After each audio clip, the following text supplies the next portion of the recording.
Hello, everyone.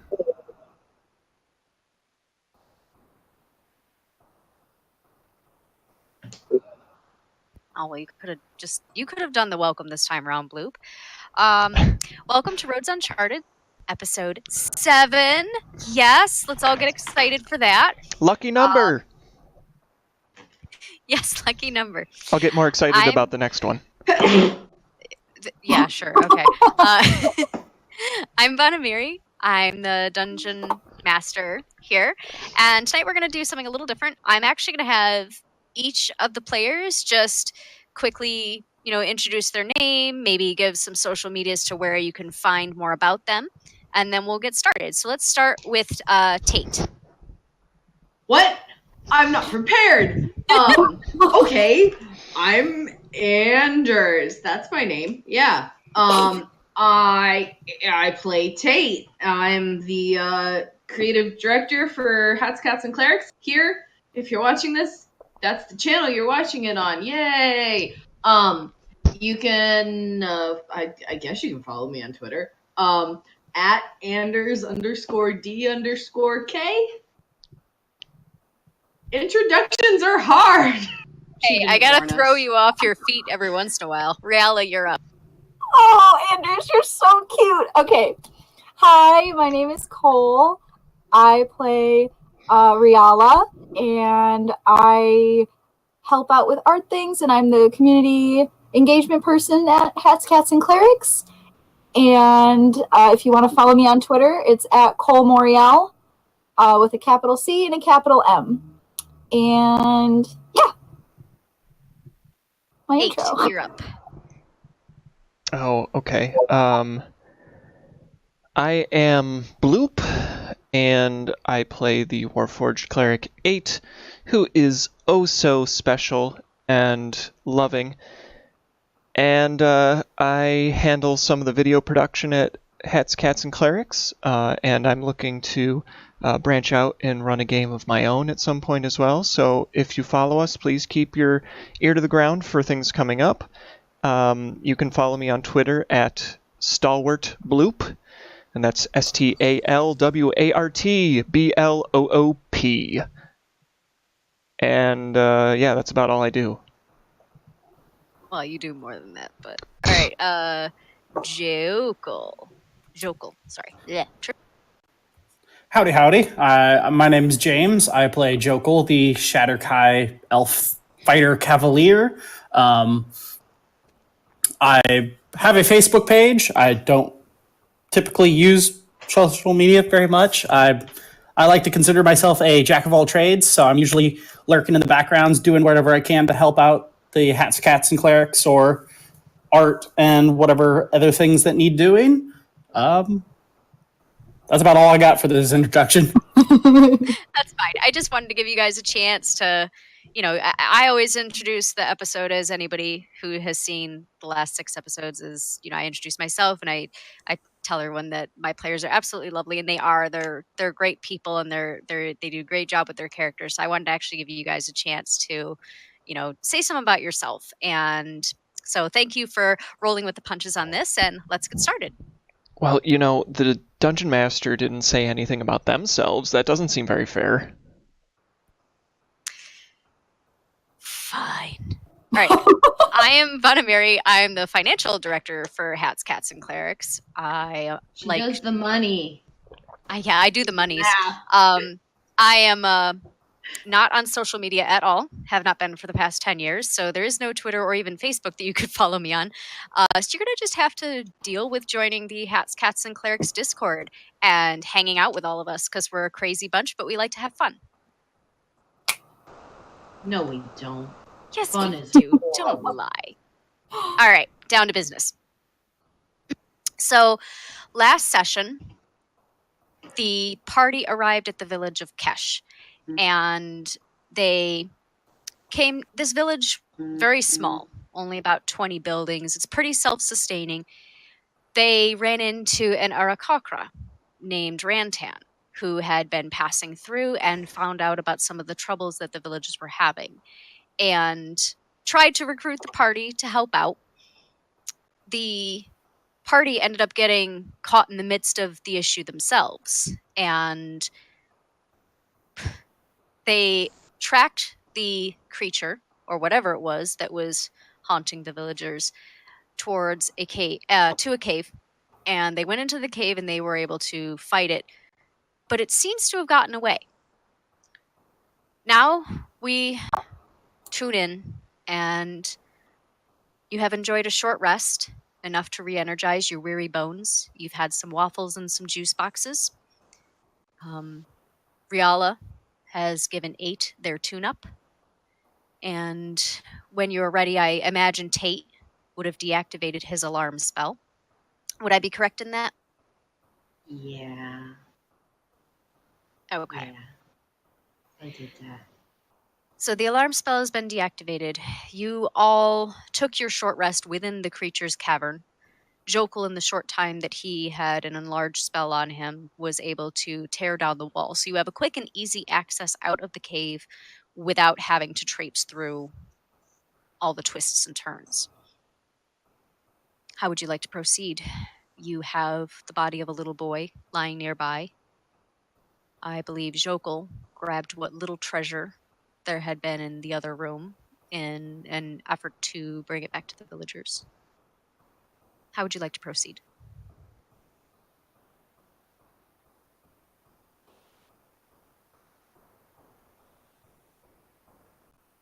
Do we see Rantan anywhere? So, when we last left the party, while Riala was given 8 their tune-up, Tate and Rantan had had a discussion outside of the cave. Right now, you don't see him. Tate did return back to the cave, and Rantan did not join you.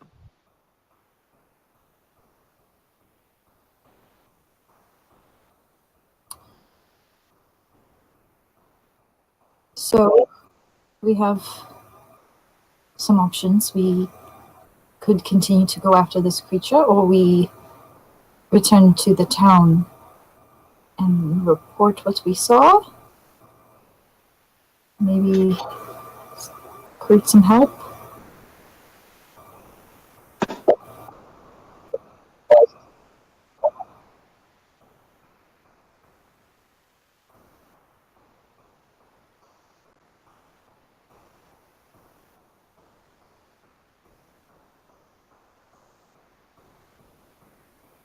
That is true.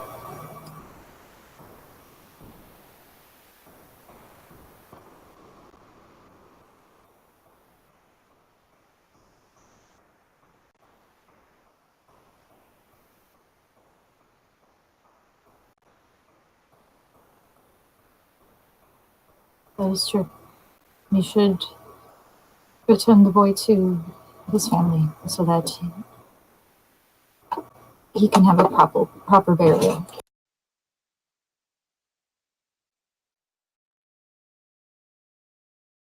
I'm gonna start walking in that direction. Okay, you're going to take the lead on this and just head out? Mhm. Okay.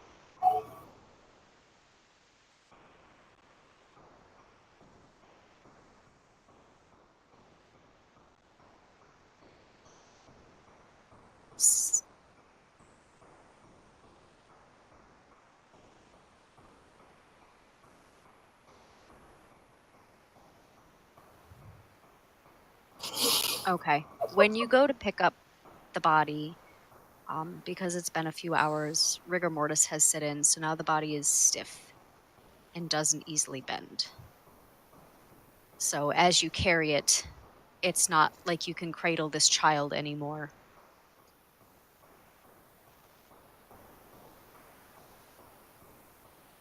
Sorry, gruesome fact for the day.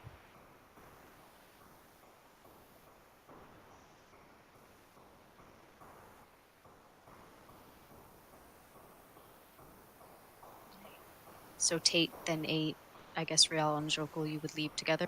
Mm-hmm. As I'm following behind 8, I put a gentle hand on his shoulder, just reassuringly, and followed him out. Okay. As you leave the cave, you look around, you see Rantan. Nowhere. Jokul, can you make a perception check for me?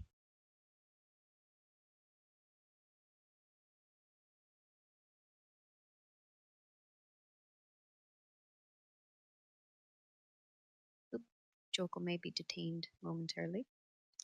Okay, well we can get back to that. That's fine. Good point.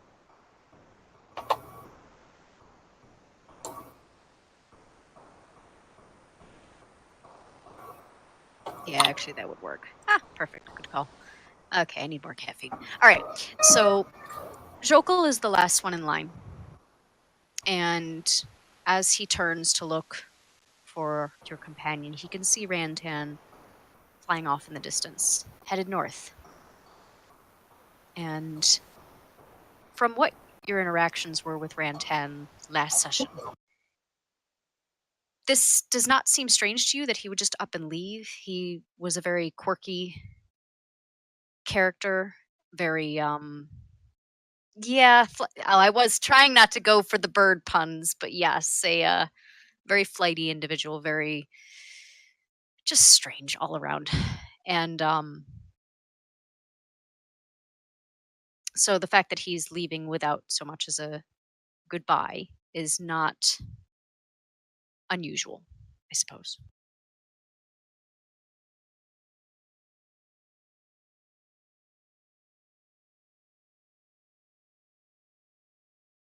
Yes, please do. Maybe that's something we should do. We should award the best pun of every session. Oh God, please don't make me sit through those. I have to live with Bloop, all right? I get enough of them at home. Fair enough. That's sad. Okay, apparently my bad pun although was lost. You, What is the daylight like? Is it early morning? Is it? Yes. How long did we rest? You did a short rest. You did 4 hours, so it's dawn now. The sun is just poking over the horizon as you tramp through the forest on your way back to Kesh. As you clear the tree line, you can actually see the orange glow to the east. And go ahead. As we're walking back, are there any flowers or anything just sort of on the edge of the forest and the road and such that we see? There are a couple. There's little pink ones that almost look like daisies. There are irises, actual irises. And there are these tiny little white bulbous flowers that clump together and grow in patches. I'm going to, just as we're walking back, start picking some flowers. Okay. Getting a nice collection of some of each. Sounds good. Considering the blast of magical energy that Riala took for Jokul, Jokul's probably helping her, like arm across her shoulder, like basically supporting her weight and just walking along slow. Yeah, you guys didn't rest long enough to heal a lot, just enough to gather your strength back and be able to rest. I mean, you guys, Jokul had his full rest last night, but the rest of you all woke up in the middle of the night, so you guys are a little worse for the wear. Huzzah for being an elf. It's a beautiful thing, isn't it? All right, you arrive at the edge of the village, and you see Sarah, the mayor, standing there with her son, Thomas. Question. Other villagers, yes? Sorry. Can I say that I used Arcane Recovery during that rest to get some spell slots back? Yeah, sure. I'll give you that.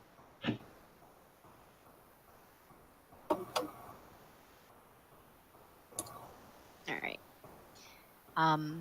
Other villagers stand at her side. Matthew the baker, Joseph the cheesemaker, and a few others. They all look as if they've just risen from bed. Some are wearing thick cloaks, which is odd, considering the morning is a little muggy from yesterday's storms. But, I suppose if I was out in my nightshirt, I wouldn't want the entire village to see me either. I lean into Riala, holding the child in my arms. I assume this looks really bad. Please don't let them run me out of town. Oh, no, we won't let them do that. It'll be fine. Don't worry. As you get closer, a man stumbles ahead of the crowd. His face begins to twist in agony and grief at the sight of his son in your arms. He gets halfway to you before he collapses to his knees. He lowers his head and just weeps. His sobs become louder as you near him, his body shaking with the force of his despair. I drop to my own knees in front of him, and holding the body in front of me, doing my best to cradle it, I simply say, "We're so sorry. We could not save him. But I'm walking away from all of this, just walking away. he had a message for you. He said the locket is under the tree, and they are sorry." The man chokes back sobs enough to pause and look up at you. The locket? Yeah. You can tell he's trying to hold back tears enough to get the words out.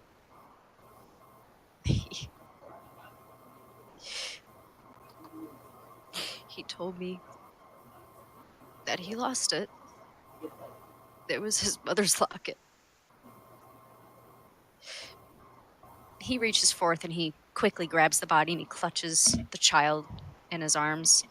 And with one hand, he's stroking the child's hair. And he just continues to cry and he starts to rock back and forth.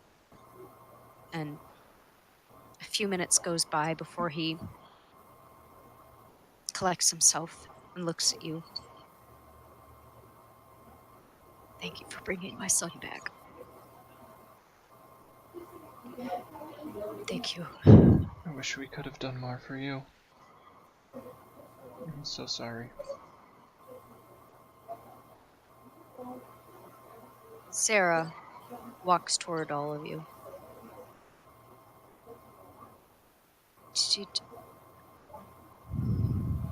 Did you find it?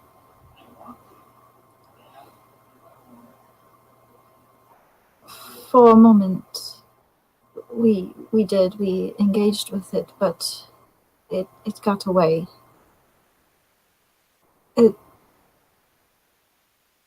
It's weakened, but I don't know for how long.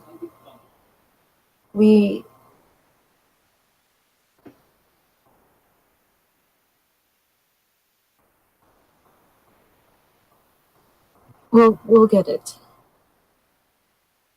What did it look like?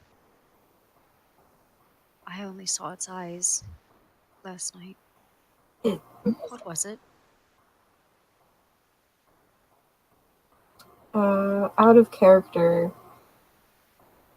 I don't think we really saw it, did we? Like, it was dark. Yeah, you did. It's basically like a big hairy potato. With Can't. bright Okay, yellow it's eyes and nasty teeth. This is not Goosebumps, okay? Where there's a little vampire potato that gives everybody. I didn't say it was a nightmares, vampire potato, I Um, just said it was a big hairy potato gorilla. If you guys would like to make an intelligence check to see if you can remember, aka your DM can remind you what it looks like. Yeah. Yes, Anders. I would like to make an insight check on the dad. Sure. Thank you. I You- didn't you want to did say- interrupt, but before, when it engaged out of stealth, it did stab Jokal with something. So Yes. I believe that might be the bone dagger that we have, but I'm not 100% positive on that. I think the dagger was in the pile of treasure. I got a 20 for my intelligence. So I'll go with Riala's intelligence check first. Riala, you remember that the creature had ashen blue skin, piercing yellow eyes, and sharp pointed teeth that, when it came forth from its gaseous form, was in a grin, a haunting grin, and it was over 7 feet tall. Giant potato.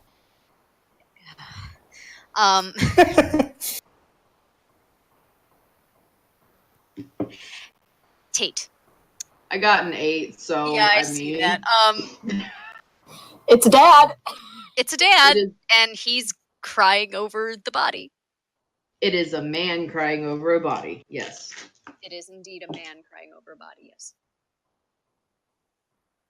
I place my hand on his shoulder as well. By the way, I may not be able to cry, but my other hand is over my heart, where my heart would be if we presume I have one. I was going to say, does 8 know where a heart would be? I would imagine so. Whether or He's not a they have cleric. one is an entirely different matter, but Well, I know he was a chef, but master of anatomy? He's a cleric. you don't know what books were in. You don't know Yeah. what he's had access to. Fair enough. It was just a random thought. A couple of anime magazines. I mean, you know. Yeah. Wait, is anime a thing in this world? We are getting so sidetracked, guys. That's I'm the best DM. I'm part. allowed to get sidetracked. All right. So you have your hand on the Weaver's shoulder and the other hand over your heart.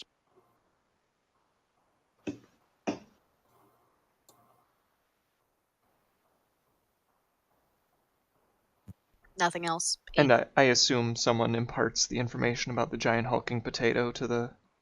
Oh, I didn't know if you were gonna say something, so I was waiting. Ugh, Oh, awkward. sorry, no. I'm good. Okay. It was the strangest thing. It's blue skin, yellow eyes, pointed teeth, 7 feet tall. It appears to have a gaseous form that it can change out of. But that's as much as I saw. Each time you provided an aspect of the creature, Sarah's eyes widen a little bit more. And when you finish, she looks at all 4 of you and says, "Are you telling me that we've been haunted by the boogeyman?" If the boogeyman has Oh my blue God, eyes and has a a dagger and is potentially it did magic as well, so it's not purely a creature of supernatural. It has spellcasting capabilities as well. Well, I mean, we heard the singing, and folklore tells us that it doesn't carry a bone dagger, but rather a glaive.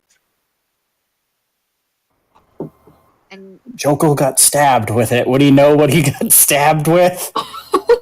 What? I'm just saying he's gonna get them. I will say that the creature would have been holding it when it revealed itself.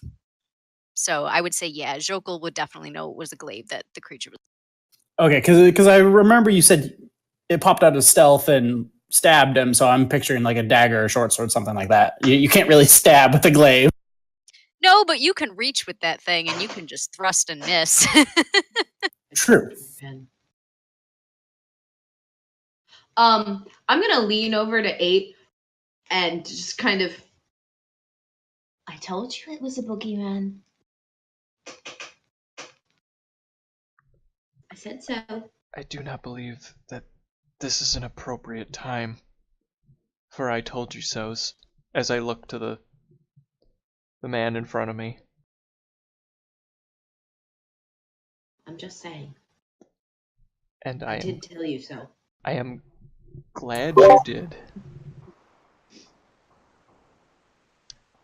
I remove my hand and stand up slowly and kind of back away and turn to face the rest of the party.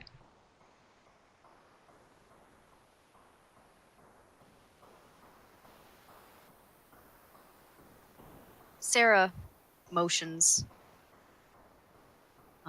for people to help the Weaver up from the ground and escort him and the body potentially back to their home.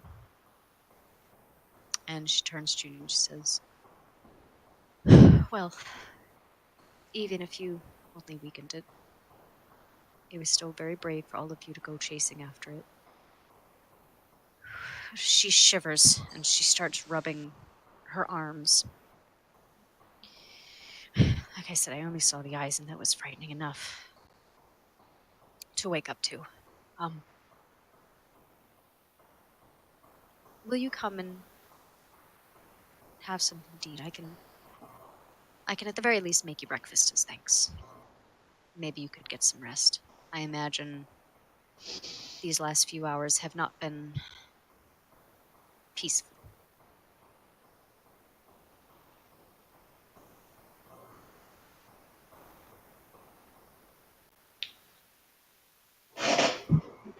She looks over at Riala and Jokul and perhaps I could help you mend those. That sounds very nice. Of course. And we follow her? Okay. I don't. You don't? No. So it begins. Okay, so Riala and Jokul follow her. 8, do you? I watch the other two going, and I turn and look to Tate. Go on ahead. If she is providing you with breakfast, I will keep an eye on Tate. Oh, be sure to pet Bessie for me. Oh, wait. Tate, is everything alright? I'm pulling flower petals off of the flowers, one at a time. And no, everything's fine. You go have some breakfast. I've got pastries, so I'm good. Tate? Riala. 8.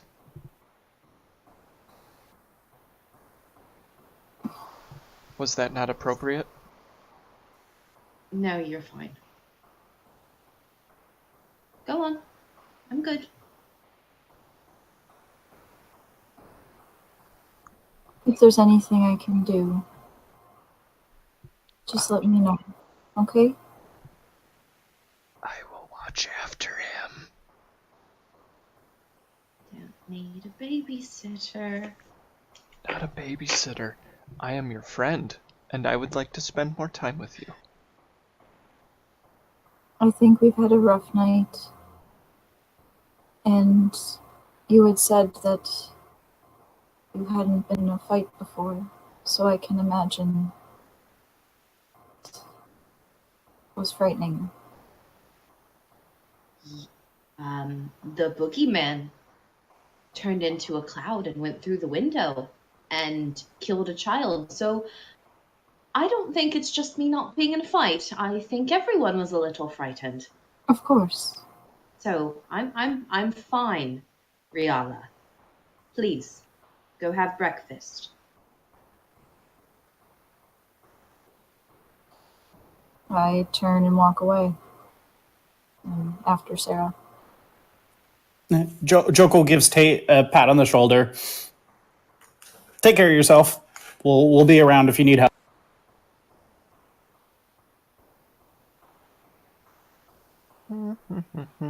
Just kind of stand nearby, awkwardly, Walk away from 8. Is 8 humming? Yes. Tate, where are you going? Clomp, clomp, Away clomp, from clomp, you. clomp. Why? What's the matter with being near me? Clomp, clomp, I would clomp. like to be alone. But I stayed behind specifically to stay with you. Clomp, clomp, clomp, Yep. clomp.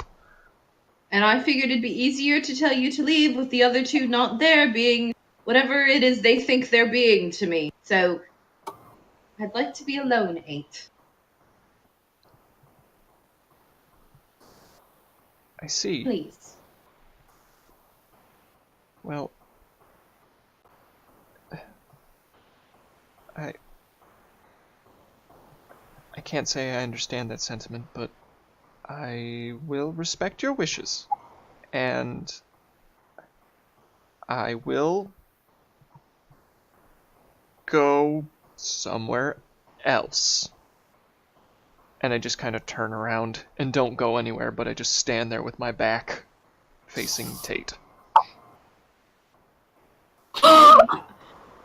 I'm gonna walk away and try to, like, move in such a way that if 8 turns back around, 8 won't know where I look Okay. over my shoulder. Oh, they're gone.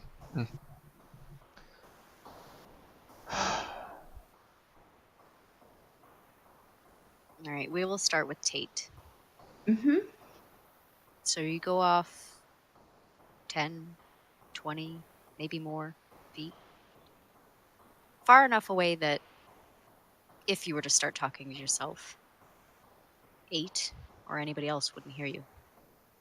What are you doing? I want to go find the Weavers. The house. Okay. It's easy enough to find. It's close to the Master Hall.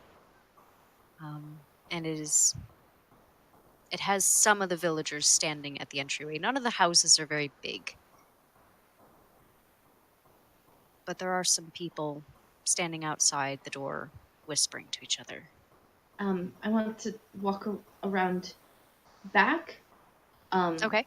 Is there a back window or a back door? Yeah, there or are a something? couple windows in the building, so yeah, you can easily look through the back window. I'm not going to look through it. The flowers that I haven't ripped the petals off of, which is a lot less than I collected because I have destroyed quite a few. I can't keep my fingers still.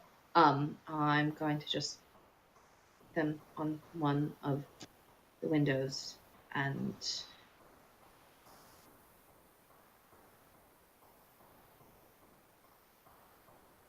then just very slowly walk back to the hall. After you set the flowers down, you can feel a breeze run through your hair. And it flaps a little bit of the hat. And you feel a warmth caress your cheek.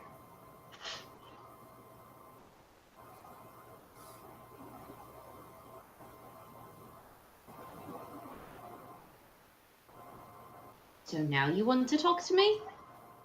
I don't want to talk to you, so go away. Go back to the hall. The breeze stops. The warmness goes away.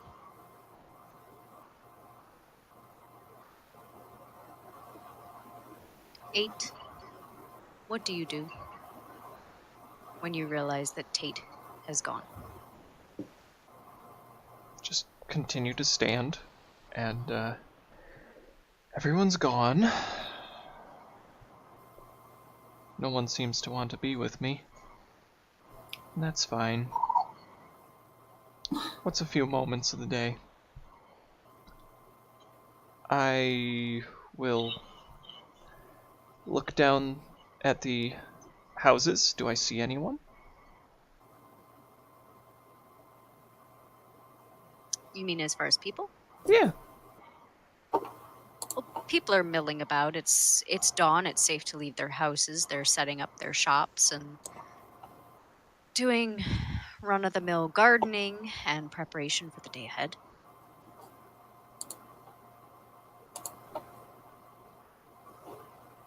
I don't feel like talking to anyone. I will go sit. Is there like a bench or like a box or something I can just kind of plop down on? There are a couple of barrels behind one of the houses.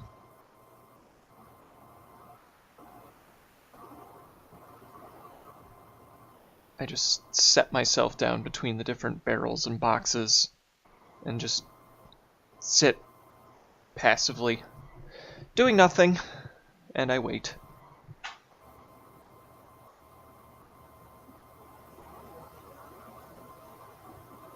Okay. Joko and Riala, you follow Sarah back to the master hall. She gets you to sit down on a couple of the beds, and she starts boiling some water on the stove. And she runs up the stairs, and you can hear rummaging above you. And when she returns, she has a small box, and inside that box, you find is gauze and ointments and salves. And she points to Joko's arm and says, "Let's get that cleaned up first while the water boils." And she dresses the wound a little neater than the makeshift bandages you guys had made the night before, and gets him all cleaned up. And when the water boils, she starts to make porridge. And she turns and looks over at Rial and says, "While this is cooking, what do you need? You don't seem to have physical injuries, although you do look a little exhausted. Is there anything I can get for you?" Um. No, I don't think so. Sorry. There's a lot. I'm just thinking too much. Sorry. You don't have to apologize for thinking. It does good to think. It does not do one good to dwell, but it does one good to think about things. She goes and continues stirring the porridge, and when it's ready, she pours out 2 bowls, and by that point, Tate walks through the door. "Would you like a bowl of porridge, little master?" No, I'm fine, thank you. I ate a kerfuffle outside. I'm just gonna go sit and look through my spell book. Go back to my bed and sit and look through my spell book. Oh, well, all right. Well, if you change your mind, there's extra bowls in the cupboard by the stove. She brings a bowl over to each Joko and Riala.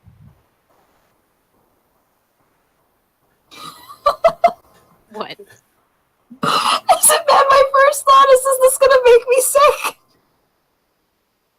Oh god, porridge! I'm sorry. Okay. So quick to forget the good meal that was cooked for you. I know, right? No, I'm sorry. It's the dum brain. It thinks things. That's No, it's fine. Eight's meal was definitely memorable. This is either porridge or some sort of cement. we'll find out. Yeah.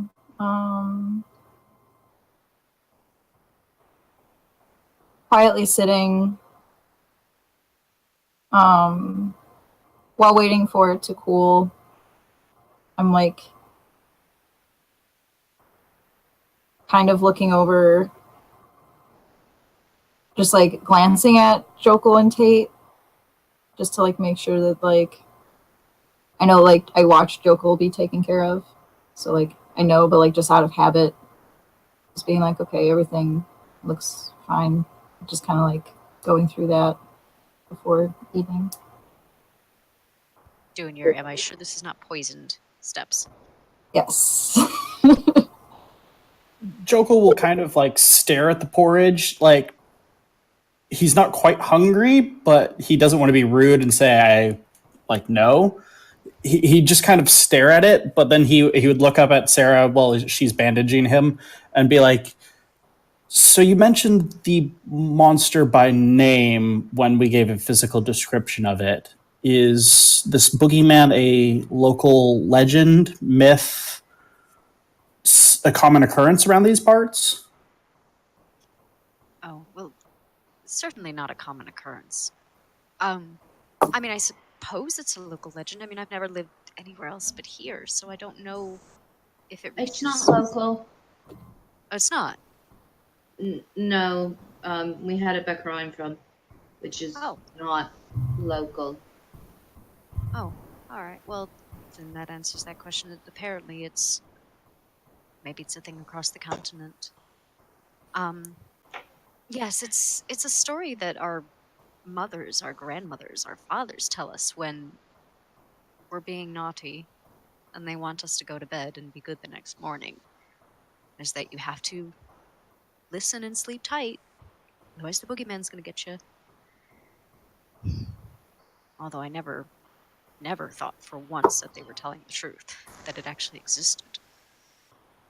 Does the town keep record of disappearances or anything like that? Oh, this is the first time in living memory that I can remember anything happening. I mean, we live pretty standard lives here. The only time that anything exciting happens is when the festival comes, because people come to our village and we can get goods that we normally wouldn't get. Or, you know, we can meet people we've never seen or heard of before. Other than that, it's standard run-of-the-mill, day-to-day things. Jogel will just kind of rub his chin in thought and just be like, the child's body was not the only one in the creature's lair. There were dozens of skeletons of older victims, as well as Joko will pause and go retrieve the bag from Maeve's saddle with everything from the cave. We found, and he'll just kind of pour out the pile of like the dagger, the chalice, the pile of random coinage. Oh my. It seems strange for a ghost that chases people in their sleep to collect some of this. You certainly would be right about that. I don't remember. Do I? My gran once told me that long ago, wizards and mages, powerful kings, would contract with creatures similar to the boogeyman. I don't remember what the name was. And they would use them as spies, as slaves. And they would pay them in gold and other fine things, things often that were magical. I think if I remember the story right, if it wasn't magical, the creatures would have no interest. And they usually used them to hunt after prey that they knew was weak or that could be easily caught unawares. But, I mean, it's a story from a millennia ago. I don't think it really holds any weight, but perhaps the two stories are related somehow. And maybe somewhere in civilization they got separated. I'm not sure. I heard that story before. Make a history check. Both of us or just Tate? Just Tate, because 8 is not around. This is a Regivian. 21. Tate, you remember that, as Sarah said, a millennia ago, there were some powerful kings that were at war in Regiv, and they contracted mages and wizards to fight for them, and eventually dabbled in some not so pleasant creatures. They had trolls to bring down the gates of castles. They contracted with creatures that they called the boogeymen, just because they knew it would strike fear in the heart of their enemies. Do They I? often- Sorry to interrupt. Finish. I'll ask my question at the end. I'm almost done. They would often send them into camp at night to take out the wounded soldiers so that they couldn't be healed and brought back on the field, in a way to dwindle their numbers further. Now you can go ahead and ask your question. Do I, with both my knowledge of arcane and knowledge of history and just general life experience, am I able to put together that boogeyman is probably not from around here, maybe magically brought here? Is that something I might understand from it, or does it seem Ding, ding. okay? Can I tell where it maybe came from? That you did not ever read in your stories or ever heard from anyone Okay. when you heard them talk about it. In fact, it's generally understood that nobody really knows how the wizards and the mages brought them here or where they came from.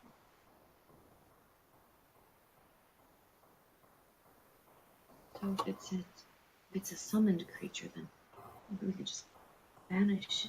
Well, you do holy magic, right? Can you banish things? Me?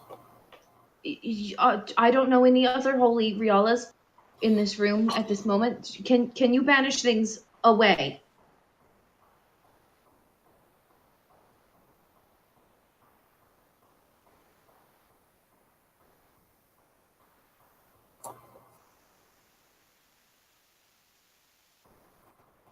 I'm going to take your silence as a no. I wonder if 8 can do it. 8 kind of does sort of. I don't know. I'm not really sure what the purpose of 8's magic is. I'm going to go get 8, and I'm going to leave, and I'm going to go get 8. Just Okay. not one to wait for permission. It doesn't take you long to find 8 sitting amongst a stockpile behind one of the houses. 8, can you banish things?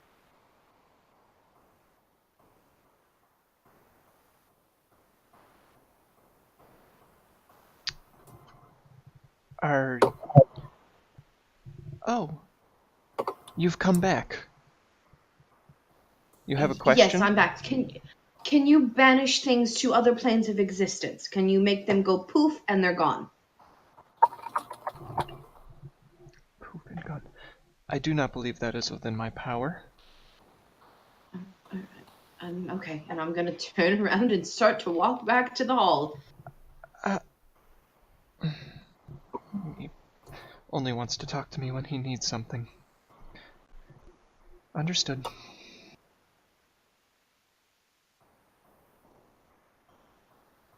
I go back to the hall.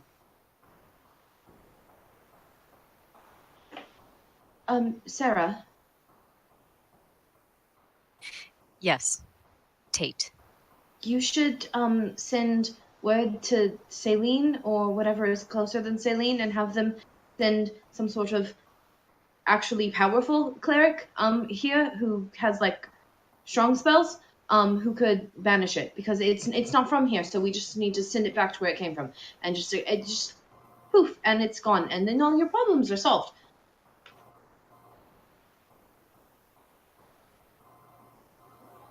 Well, I suppose I could send someone. You all came from Saline, you said. Did you run into anything like this on the road? I don't think so. Right, so then perhaps it is localized here. But why? Why would it come bother us? We don't have anything of value. And she looks at the pile of treasure that Jokul has deposited and she says, I'd be very surprised if any of my neighbors owned any of that. So as far as I am concerned, you may keep it as payment for your troubles. But Could perhaps the dagger or the chalice be family heirlooms from anybody? well, you are more than welcome to ask. But I certainly have never seen anything like that. Now, that doesn't mean that nobody owned it. Like I said, you're more than welcome to ask, but I, for one, don't recognize any of it. I just don't understand why it would come and bother us. Do you suppose it's related to what's going on? You said all the children of Saline went missing. Do you suppose it's related to that? It's possible, but the children in Saline went like hundreds missing in a matter of minutes, as opposed to one child being dragged screaming out of town. Yeah. All right, I will see if our courier will go to Saline a week earlier than normal. Usually we have someone go once a month to pick up sugar and things that we just don't make here. I'll see if she's willing to go and... Why hasn't your courier, I don't know, gone and said, hey, people and sheep and things are being kidnapped in the night and killed? I mean, it didn't just start last night. Why didn't you just... It's sheep. And we've had trouble with other animals stealing sheep in the past. We didn't think anything of it until the last 2 nights when children started going missing. Didn't send a courier right away? When a child went... Okay. We didn't see any animal corpses in the creature's lair, did we? The bodies were mostly humanoid. Well, nobody really... We also Did you guys didn't. inspect the bones? We did, but we didn't really inspect to verify whether they were humanoid or animal. We just asked how old they looked like they were. Well, yeah, but if you see a sheep's skull, that's going to obviously stand out among a pile of human bone. Well, I will say, as a retcon thing, that you did see animal bones in there as well. Ah, okay, never mind then. In fact, some of the more fresher bones were animal bones, sheep and other things. I was going to say, because if there were no animal bones, then we got 2 problems on our hand. And who would want to steal animals?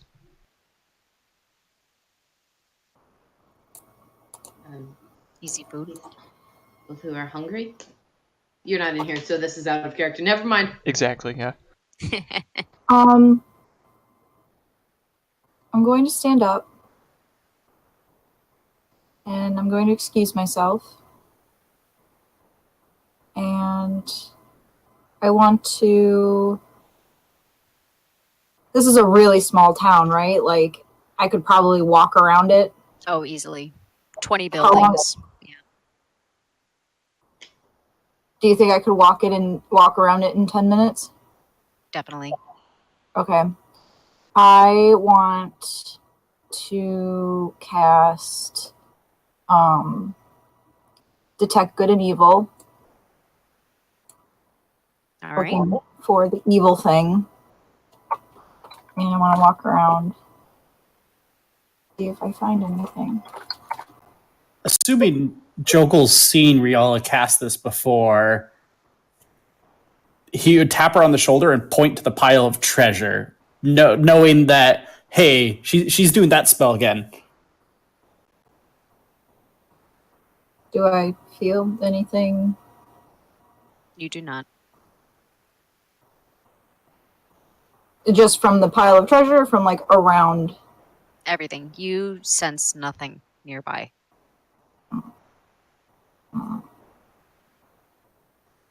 And while Riala is walking around, Joko would like to look at Tate and be like, "You dabble in magic. Can you see if any of this treasure potentially tributed to the creature is magical?"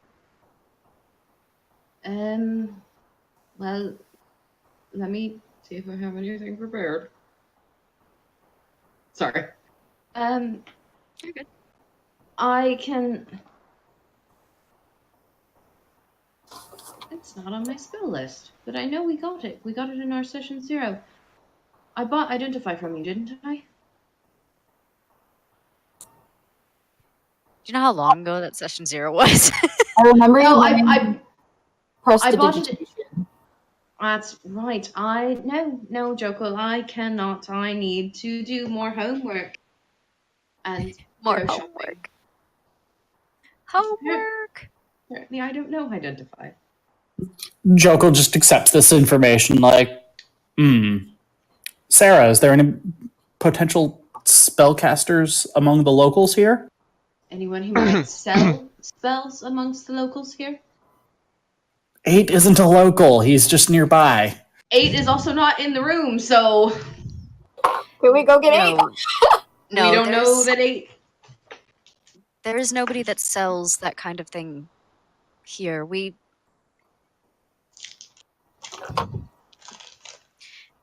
If we ever needed anything like that, we would ask our crew. Joko, I'm sorry, I'm interrupting you, Sarah, but Joko, when we were in Boss Lady's office with the 2 asshole older men and stuff, didn't 8 do a thing that made the thing? 8 can do it. Go get 8. Joko will 8 nod has and passed it just in front of us. yeah. Joko will nod and just take off and go find 8. I was gonna say while I was circling the city, I'm assuming I would have seen 8. You would have seen 8 sitting there, yeah. Can Can I just say that really quick that the go get the thing, the thing with the thing? Yeah, that thing. That is probably the best descriptive sentence so far in this campaign. Best sentence for the highest intelligent character to be saying.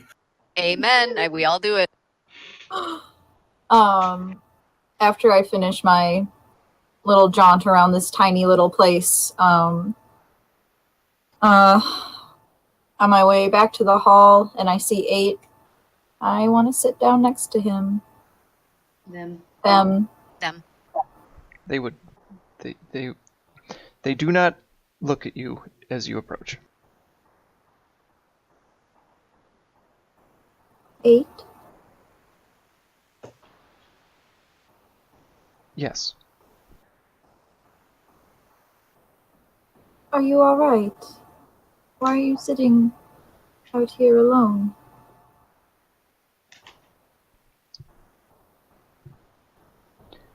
Tate requested I leave them be, so I found a quiet corner to sit and wait.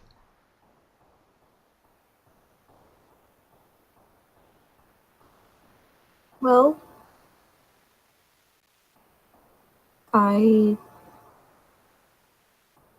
would you walk with me back to the hall? I suppose I can. Is there something you would like? Your company? That I can provide, yes.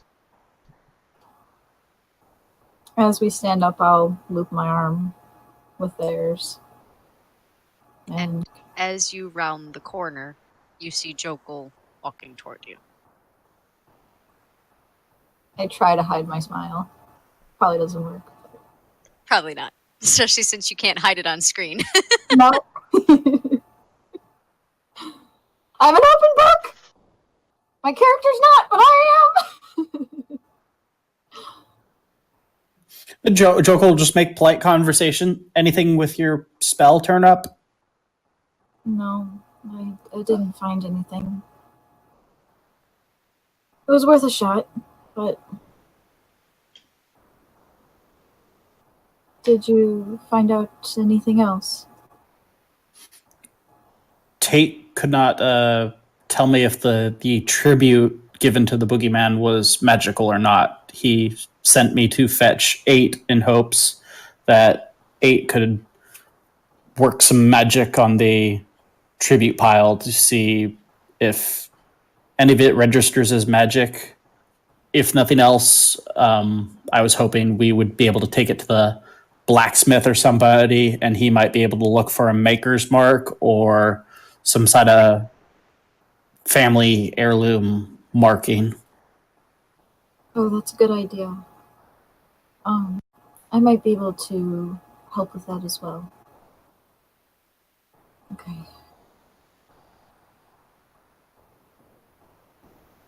And we head back. All right. So you're back in the master hall. Sarah is sitting at one of the tables with Thomas, and they're eating their porridge. Tate is sitting on his bed doing some homework. And the pile of treasure is still sitting on the bed that Jokul had been occupying.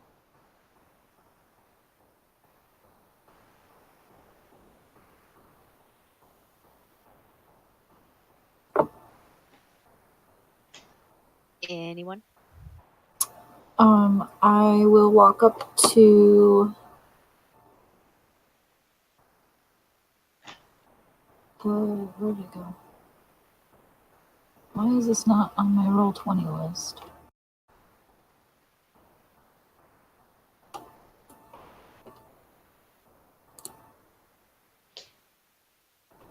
I will walk up to the treasure doohickey pile, and I will cast detect magic.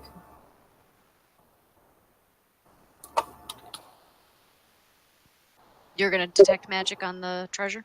Mm-hmm. Okay. Okay, what you learn is that the dagger has been enchanted to do +2 to damage, and the silver chalice will purify any water that is poured into it.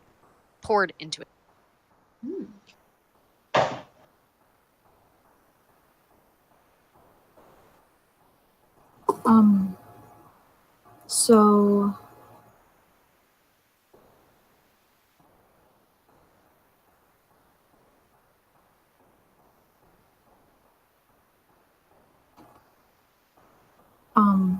this dagger, it's does extra damage, and the goblet purifies water.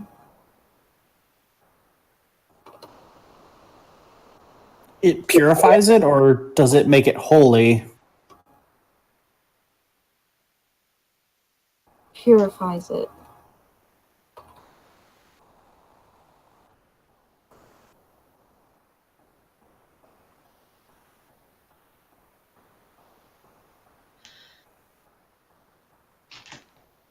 Waiting for the DM. I want to go look at the dagger more closely. Okay. Just going to pick it up. Uh-huh.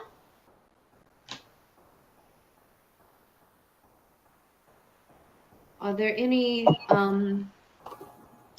signatures from any enchanters who might sign their work on it? Anything that might identify who enchanted it? Nope. There are no markings. It is a bone hilt dagger with a silver inlaid and hilt. It's not familiar in any way. Nope. Okay.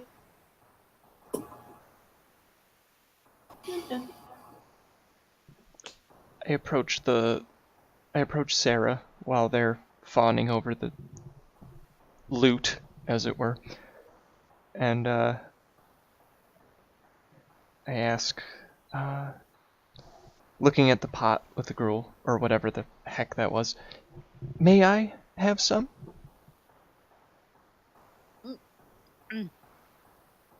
Yes, of course. There's empty bowls in the cupboard there. And she points off to the side next to the wood stove to a squat wooden cupboard. Ah, excellent, thank you. And I will spoon some breakfast for myself.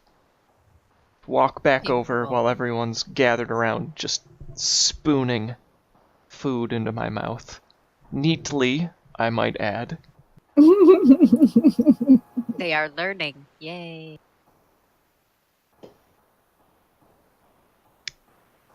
Did we discover anything? This dagger is really good at stabbing, and this chalice makes water drinkable. And mages used to make deals with these sorts of monsters. Oh, that sounds troublesome. But what would a monster need with a dagger and clean water?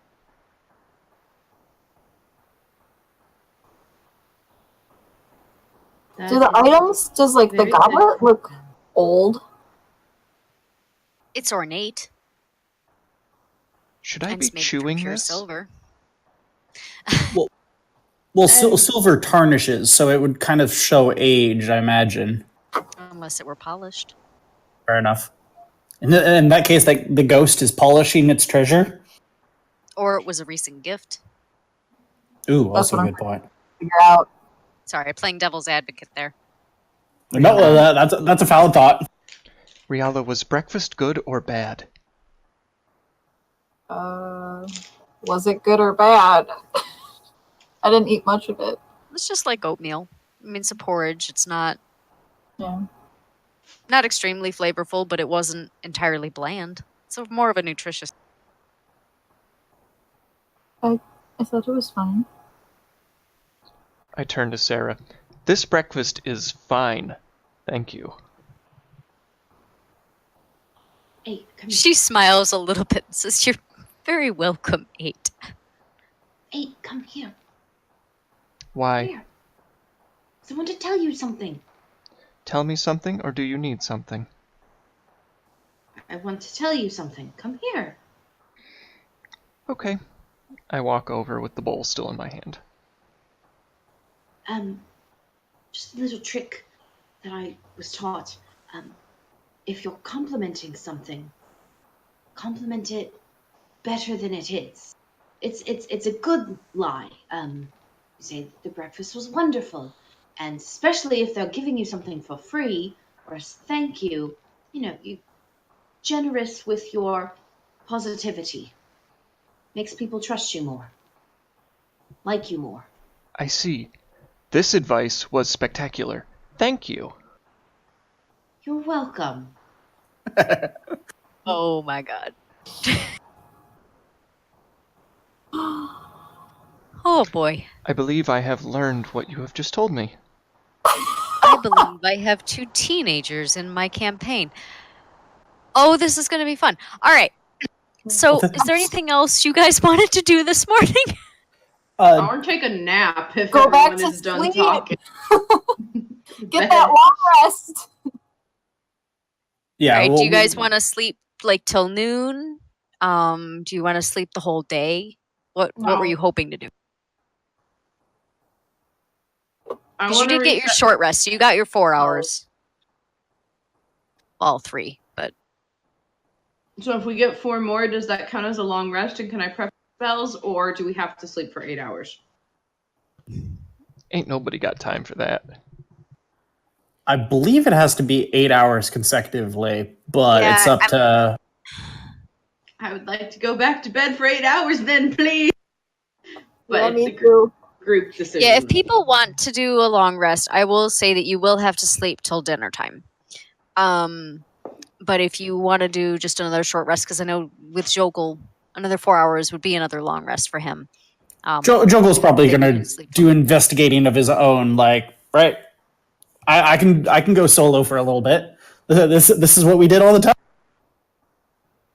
This is what I did before I met you, Rial. I actually went out and did things by myself. Oh, what? Oh no, not like he doesn't love being with Riala, but it's just one of those things. Like, yeah, I can go do this. I think. Oh, Like him just being like off in the middle of nowhere, just be like, well, this is so much less boring, or so much more boring than hanging out with everybody else. Jeez. All right, so Tate is gonna sleep till dinner. Get a long rest. Get their full rest on. Yeah, I can't. I have no Jokul- benefits from another short rest. Yeah. Same. Jokul, are you gonna do the same? Riala, you're gonna Yeah. go to sleep as well? Okay. Mhm. Jokul is gonna wander and do his own investigation. 8, what would you like to do before we go on to addressing what Jokul is going to do? I will go sit out with Maeve Jones and Bessie. And I will I'm gonna go sit in also the stalls. take a long rest.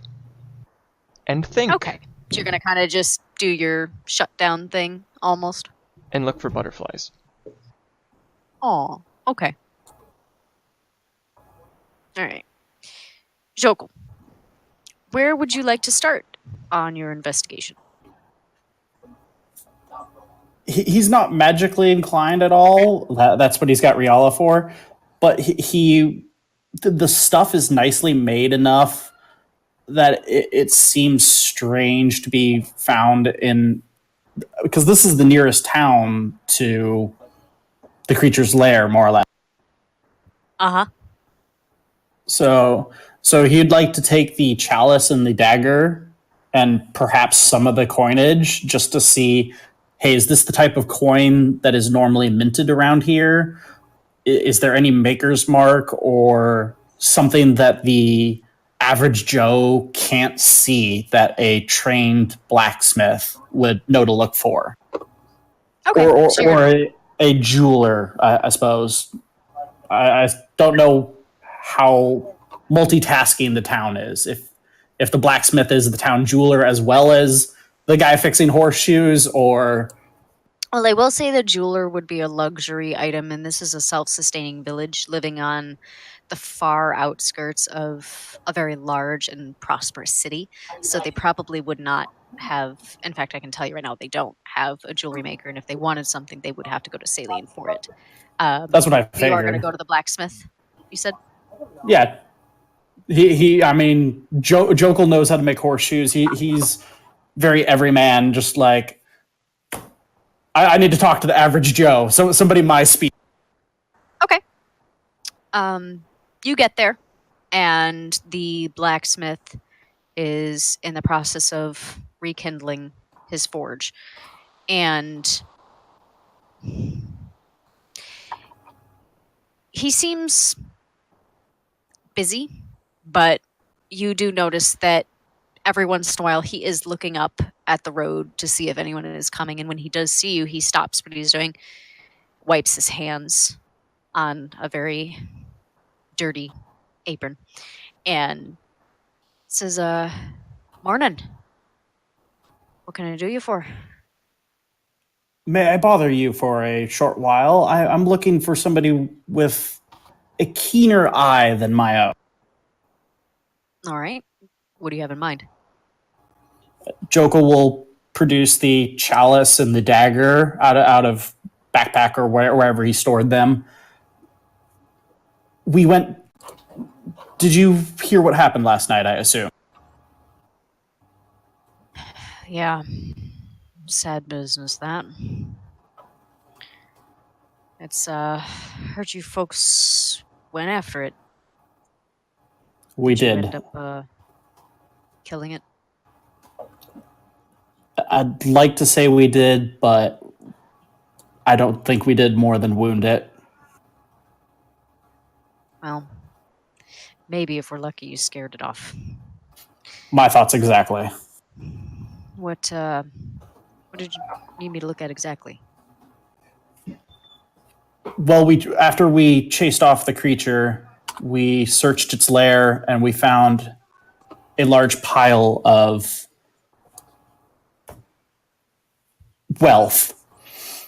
And given the small town nature of your town, it seemed out of place to have so much coinage and riches just scattered about a small cave. I wanted your professional opinion. Are these coins native to this area? Are they the type that's normally minted? Is there any maker's mark on this dagger or chalice that you can see that I'm just not seeing? I'm not a blacksmith. I can make horseshoes myself, but anything fancier is beyond me. He picks up the coin first, and he tilts it here or there in the sunlight. And then he brings it over to his forge, and he's tilting it in the firelight as well. He says, well, these don't look different than any of the currency that I see from all the travelers that pass through this village every year.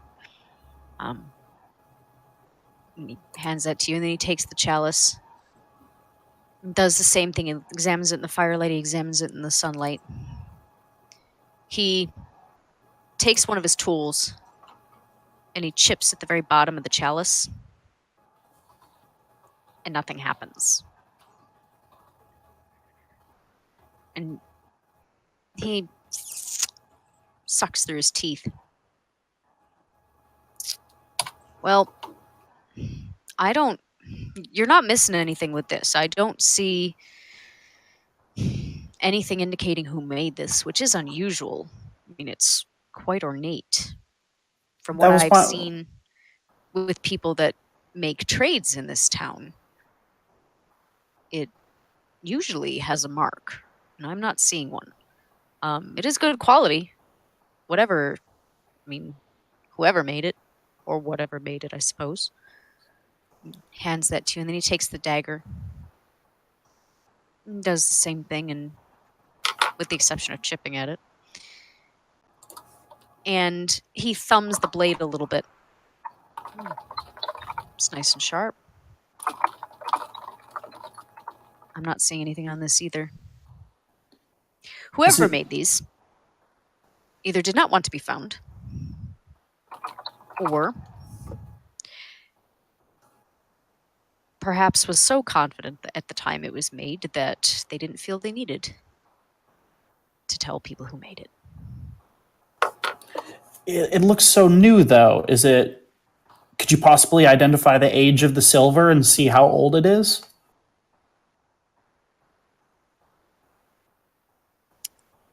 If I was better with silver, I probably could. But I don't deal with it enough. It's a luxury item here, and the most I ever see of it is either in the coin that people bring, or if they want to trade for services. Understandable. I figured a metal worker like yourself, you're my best bet around here. Unless, do any of your neighbors dabble in this sort of thing? No, not really. We usually stick to what our parents did, just to keep the village going. And if they had any hobbies, usually we don't share. Understandable. Is it possible that they hid a maker's mark under one of the rubies? Like the chalice is inlaid with rubies. Do you think somebody would hide a maker's mark under something like that? I mean, it's possible, but I don't know if you'd want to destroy a work like that just to see who made it. Personally. No, I agree. It's a beautiful thing, but I'm just racking my brain trying to figure out why something this impressive would be collecting dust in a cave somewhere and look as nice as it does. Yeah, you do have a bit of a mystery there. But as far as my skill set is concerned, I don't know how much more assistance I can be with regards to that. Is there anything else I can do for you? Not at the moment. You've given me all the information I need at the moment. I appreciate the help. You're very welcome. And Jokel will just give him the gold coin that he helped say, yes, this is normal. Just here's a gold. He nods and thanks and pockets the coin and then goes back to prepping his station for the day.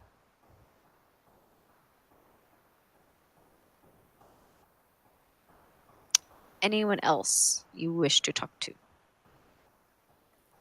What other locals? Because we talked to the bread and the cheese guy already. What other town professions are there about? There's probably like a tailor, or there's the weaver, actually. Grieving right now. I probably don't want to go bother him. Probably not. So you have your standards, your baker, your cheesemaker. You have a butcher, who actually his house is connected to a paddock full of sheep and some cattle. There is the where's my note?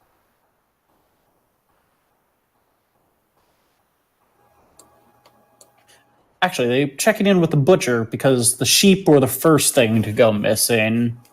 Joko will go to the butcher and see if he's got any insight. All right.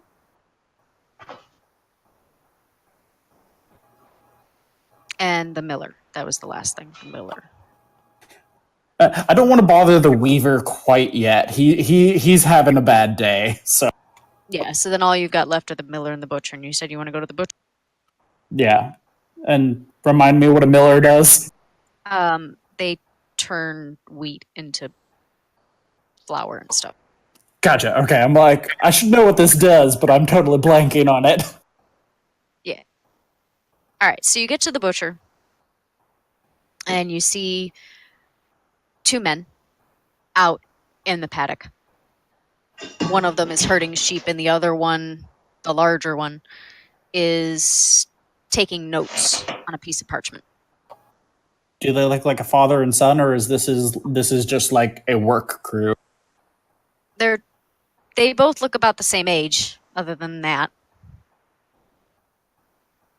I mean, Joko will just kind of wait politely nearby. They're busy doing something. He's not in a rush at the moment.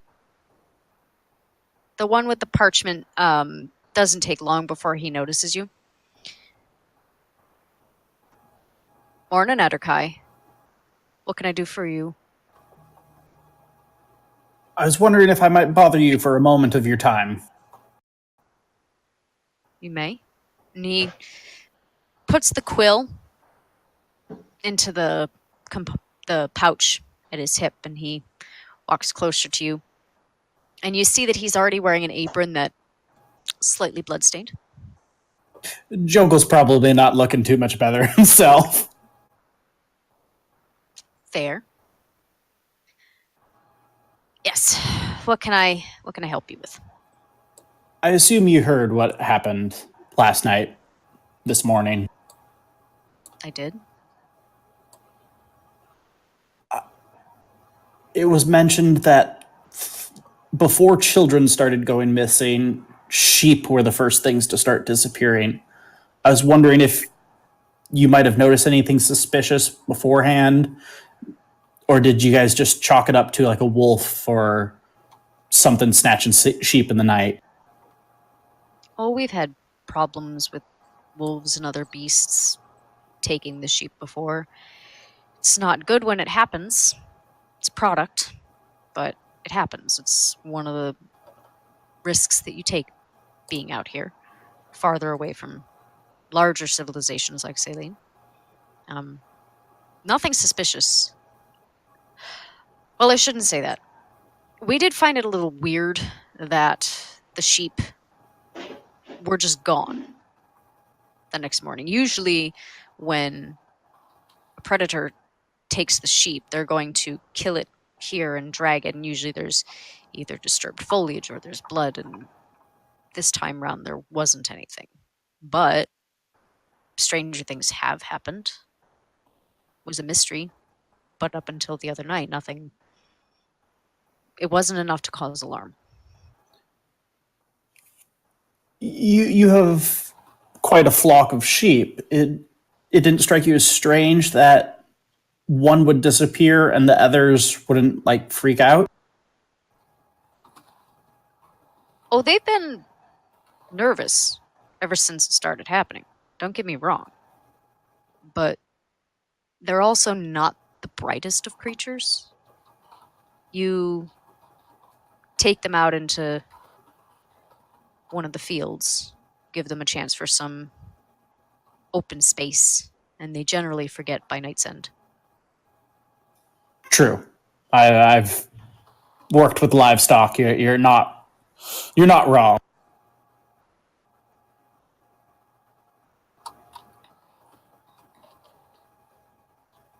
Did the creature leave any evidence of its passing, or was it just poof, a sheep was missing from your hold in the morning?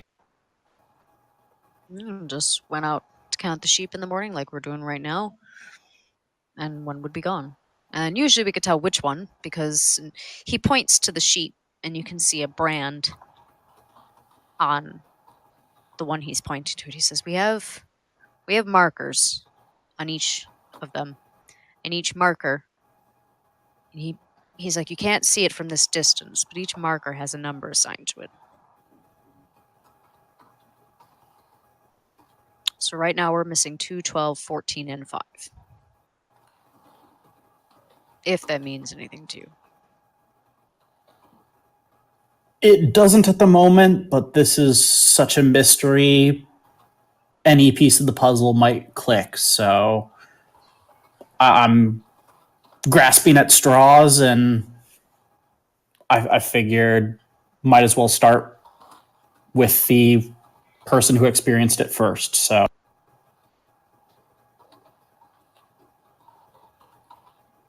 Yeah, I'm sorry. There's not much I can give you other than this.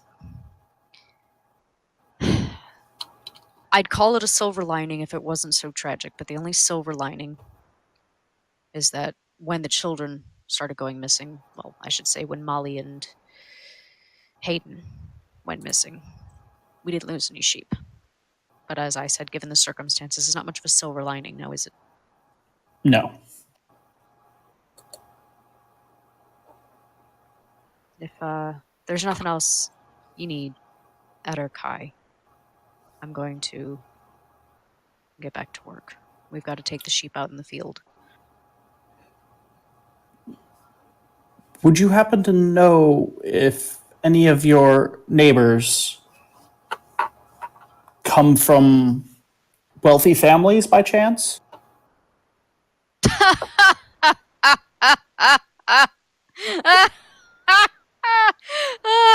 You know, they never said that Ed or Kai had a sense of humor. I thought all you were snobby folks.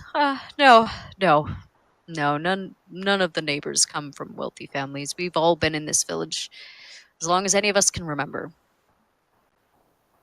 Joko will just kind of stoically take the laugh, just like,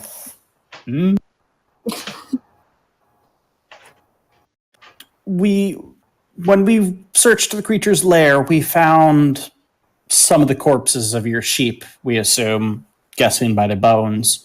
But there was a strange amount of wealth in the creature's cave as well. I was wondering if you'd ever seen something like this, and he'll pull out the bone dagger and show it to the man, because he's a butcher. Sharp things are his forte. He takes a quick glance at it and says, nah, I've never seen anything like that. Oh, well. Thank you for your time. You're welcome. And without further comment, he goes back to the flock and he signals to the other man, and they start herding the sheep out of the back entryway to the paddock.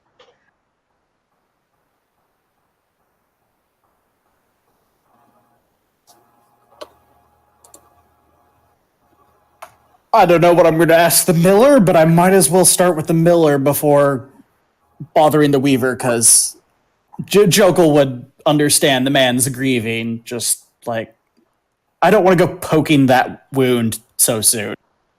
Yeah. Outside, you see a man and a woman, each sitting at a large wooden grinding stone, and they're grinding wheat with large stone pestles. Jokel will just stroll up, greet him with a wave, and say, "Morning, may I bother you for a moment?" Of course. And the whole time you're doing that, they're pounding, breaking up. I assume you're aware of what happened this morning. Yes, unfortunate circumstance. Very sorry. Sad for the two of them.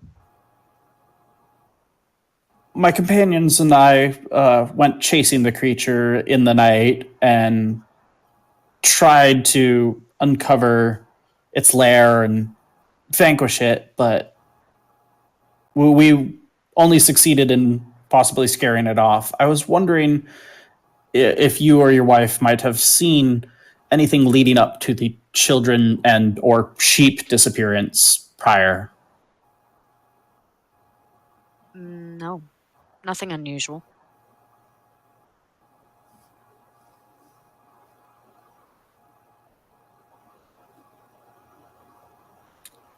Has anything suspicious stood out in the night, or is it just things as normal day to day? No, everything other than a few sheep going missing and then the last 2 nights with the children, nothing unusual. We had people coming through a few days ago for the festival, but they all went to Saline. Were the people passing through traders, nobles, merchants? Actually, yeah, traders, merchants, same thing.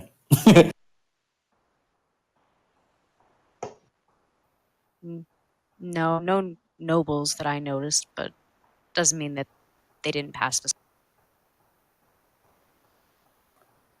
From what I understand is you guys are a stopping point on the way to Saline. Wouldn't most people stop by and rest for the evening? Some. It depends. I mean, we're not the only village on the way to Saline, just on this particular pathway.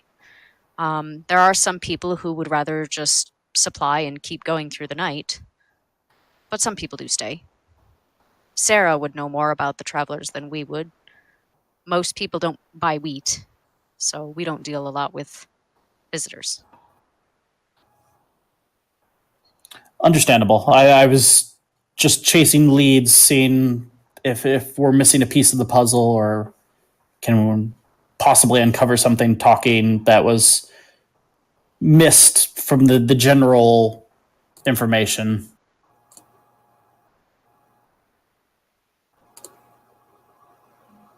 Yeah, I don't know if we can help you with that.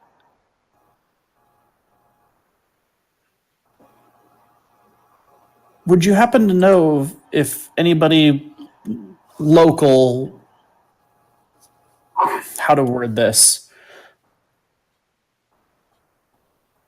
Do you know if anybody had family heirlooms stolen recently or has something they would consider an heirloom? Not that I've heard, no. She turns to the man. Mark, have you heard of anything? The man just nods his head no and continues to break up. Oh, well. I apologize for disturbing your daily routine. Thanks for the information. You're welcome. And we're going to take a 5-minute break. So if anybody needs to use the restroom or freshen their drink, go ahead and we'll be back in a little bit. Welcome back. Shokul, you spent the day talking to the villagers and just checking out the surrounding area, seeing what the landscape would be like. You return to the master hall, you rest for a few hours, and around dinner time, Tate and Riala, you stretch, you rise from your beds. 8 wanders into the hall, and what do you do?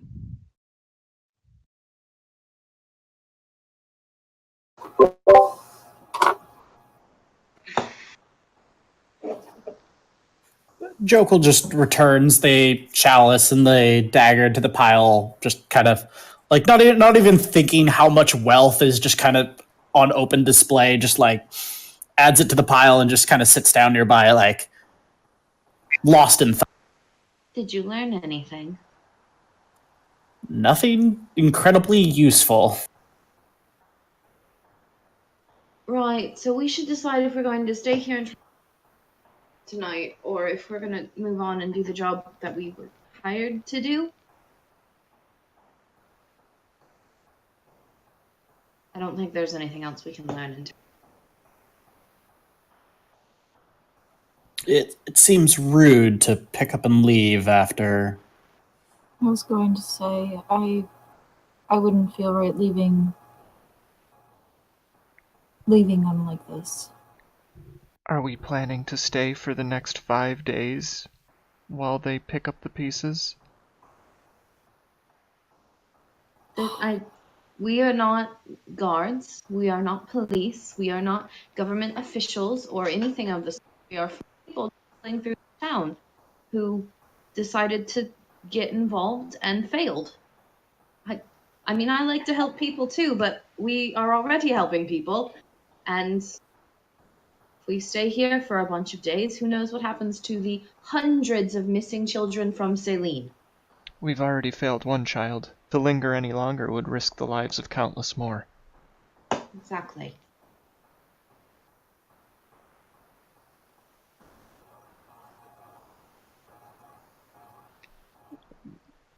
I, for one, will not abide it. I will take Bessie and I will go if that need be. Well, Briella, Jekyll, Aiden and I have decided we don't want to stay because there's not much else we can do. I think that's what we've. It sounds like we're on the same page. I guess I shouldn't speak for you, but it seems that you just said you. I'm gonna stop talking now. It seems rude to pick up and leave, but the mystery is of a similar nature. I think they'll understand. Still, we should talk to the Weaver before leaving. I believe leaving the grieving father to their emotions would be merciful in this instance. I mean, Yeah, if there's nothing else we can do. And maybe it is related to what happened in Saline. Fine.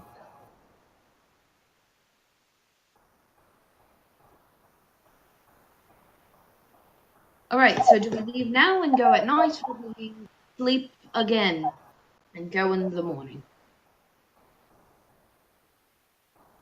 Jokul, did you rest at all? Did you need? I'm fine. I rested while we were in the cave. I suppose we go now. Nighttime trek through the big scary woods it is. At the very least, if it eases our conscience, we may leave behind some of the wealth we have accumulated. I mean,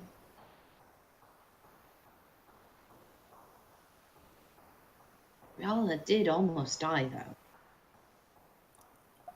I don't feel comfortable taking all of this as well, so if you all agree that we should leave some of it behind, I think that's for the best. Is this a universal all, or just a majority all? I was just going to say that I think the goblet would be useful. And I think the money from the dagger would be useful. I was Anders, simply... real quick. Sorry, go for it. Real quick. Didn't you take one of the vials from Rantan last session? Uh-huh. Which one did you grab?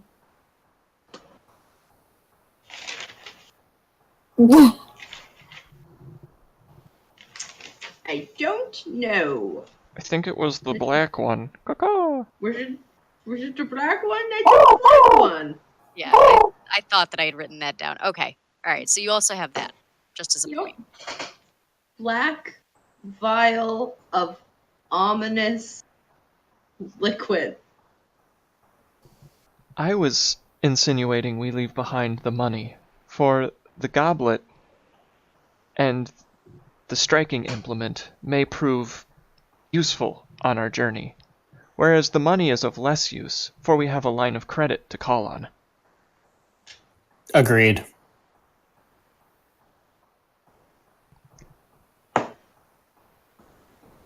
With that information, Joker will round up the 150 gold and just kind of put it into a purse to leave with Sarah. Okay. It is the majority all. Got it. I'm gonna pack up my things. All right. You all pack up your things. You load up the cart. Jokul.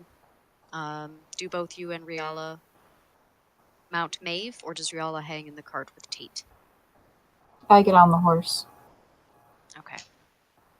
Yeah, Maeve's a warhorse. She can support both of us with minimal issue if I've done her carrying capacity. What? Correct. Okay. So you're on the horse. Tate is snuggled in with all the luggage. And 8, I imagine you're walking with Bessie, Correct. as you have been. Yep. Before you leave, Sarah hands you a cloth bag, and inside it, just some pieces of bread. And she says, "You're leaving without dinner, so just take these to nibble on and keep your supplies for the road ahead. I don't know where you're going, but..." And she kind of does a very soft smile. Don't worry about us. We've lived here, our families have lived here for over 1,000 years. We can handle ourselves. And a courier has been sent to Celine to hopefully banish whatever is around. So With luck, we'll be seeing more of each other, and Joker will hand over the bag of 150 gold. It doesn't feel right for us to leave this town with as much turmoil as it's already experienced. This coin will be better put to use by you and the townsfolk. Hire a militia. Pay for the services of the person that the courier brings back.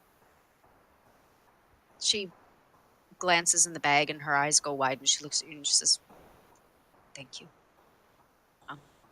This is most generous. Thank you." It's the least we could do. And it's not the least we could do. With luck, it will hopefully ease the pain of the missing children. Yip yip. Bessie, yip yip. All right, so you take off. See, it's now Appa. Oh, jeez. Oh my god, yes. I just thought of that too. I was like, okay. Must protect. All right. So you follow the road, and it's still bright day out. It is midsummer, so you know you've got several hours of daylight left before you have to worry about making camp or maybe even just going through the night. As you follow the road past the Master Hall, it fades from cobblestone back to the dirt road, just as it had faded into cobblestone on your way into the village. The land around you, you can see far to the north that the forest where the cave dwells slowly dwindles and becomes flat farmland again. And out to the south, on your left, you can see the faintest outline of a mountain range. You walk for 2 hours. The air is still kind of muggy, just like it was this morning, but not as oppressive as it would be had you left in the middle of the day. And you hear something coming up behind you. Anybody who wishes may make a perception check. I wish with all my might. I wish. Me too. Jokel has rolled a 19. 11. 11. Oh, 8. 8! Yay! Riala sees a cloud that is shaped like a turtle. The rest of you all notice that if you strain your ears, you hear the sound of horse hooves coming up the road. My what? What do my elf ears hear?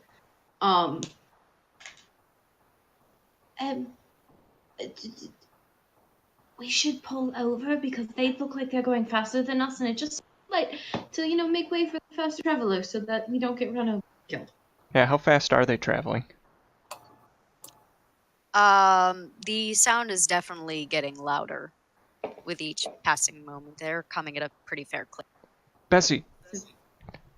This way. Turn right, Bessie.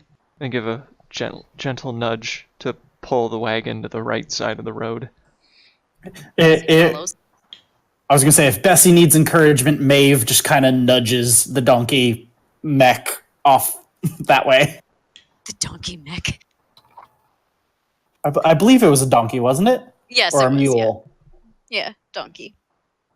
I'm just gonna shrink down into the cart a little bit and pull my hat over my head so you can't make out my face. All right, Just so you're kind of shadow. hiding a little bit. Yeah, I'm not like hiding, but I'm hiding. You're hunkering. No, yeah. I feel like I've said this before, but after the whole temple thing, Riala usually has her hood up. Okay. I turn to look and follow from the direction the noise is coming. Okay. So 8, you see coming up the dirt road are 2 horses. And they are pulling a covered wagon. As the wagon gets closer, you can see that the dust that the horses were kicking up is starting to settle as the wagon and the horses start to slow down as they come near you. And Oh, no. when they arrive, they stop. Seated in the driver's seat of the wagon are 2 elves. They are identical in appearance. Black hair, ice blue eyes, and a strange tattoo design on the left side of their faces. The only way to tell them apart is that one has their hair completely done up in braids. The other has their hair loose. So they stop and pull up next to us? Yes. Is the They tattoo were coming familiar? from the direction we just left, or they're riding towards us? Yep, riding towards you from where you came from. So they're coming up behind you. Hello! Okay. I raise my Well, hand hello. in salutation. I am 8. And this is my companion, Essie. And these are my friends, the Joneses. I turn around and look at Ting. everyone, and I wink very deliberately. Tate, did you say something? Yeah, does the tattoo look familiar? That, make a history check for me. Okay. Me and my history. I like it. I learn in books. Give me 12. 1 second. Ooh, that's a really bad roll for me. I like big books and I cannot lie. I will say that you get this inkling that you should know what that tattoo is, but it's right on the tip of your tongue, and it's just not coming. Since Jokel doesn't have any idea of the history of the tattoo, what does it look like? Is it like a just like tribal swirl, or is it like ornate elvish like runes or something? All right. So it looks like a jagged scar starts at the temple, goes down to the cheekbone, and then crosses down into mid-cheek. And both of them have them on their left. So it's not so much a tattoo as perhaps ritual scarring? It's black ink, so probably not. Okay, never mind then. Well, hello, 8 and Bessie and the Joneses, says the one with the braids. Oh, Where are you headed to? where are you headed to? That is a good question. Jokal just has the map across his knees, like... I'm asking them. Well, wherever, actually. Excuse me. Sorry, how rude. You've given your names and we haven't...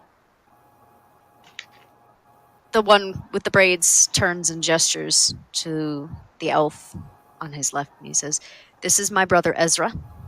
I am Arlen.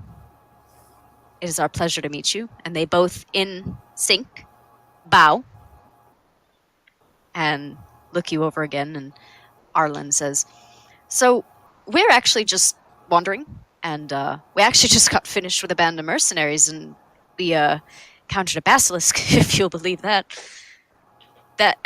The twin, Ezra, a little wide-eyed at that comment, and says, "Yeah, I'd rather not remember that, brother, if we can avoid it." Yes, that's true, Ezra.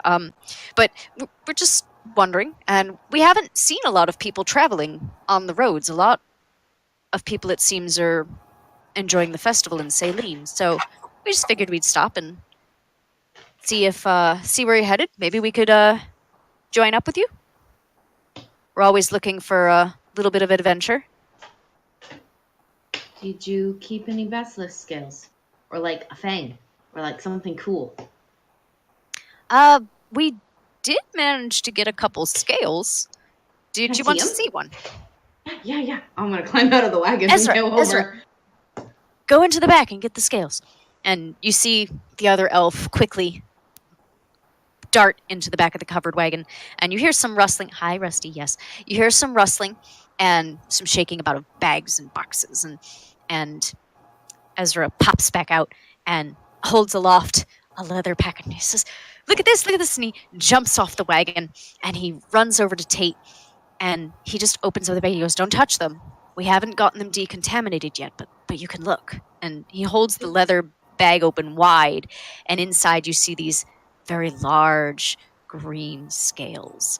And as Ezra tilts the bag, you can actually see a little shimmer and shine. Sorry. Shimmer and shine. Do you... So the scales actually might have some of the petrification. Like, is it a toxin? Or more like sort of like an excrement? I thought it was all in the eyes, but that's just what I've read in books. I've never actually seen one. Did anyone in your little group get petrified? Did you get petrified? What was that like? Can you tell me? Petrified. I'm gonna start going and grabbing a book and a quill and... Ezra, as he takes the bag back from you, kind of hangs his head and says, "Yes, that would be me. Yes. I'd rather not talk about it." No. For academic purposes, though? Please. You got any ale? Do we have any ale? I do not believe so. Though I have not been taking inventory. I have kerfuffles. Kerfuffles. Like a chocolate-filled donut? Well, I'm not sure what a donut is, but I'm willing to try anything.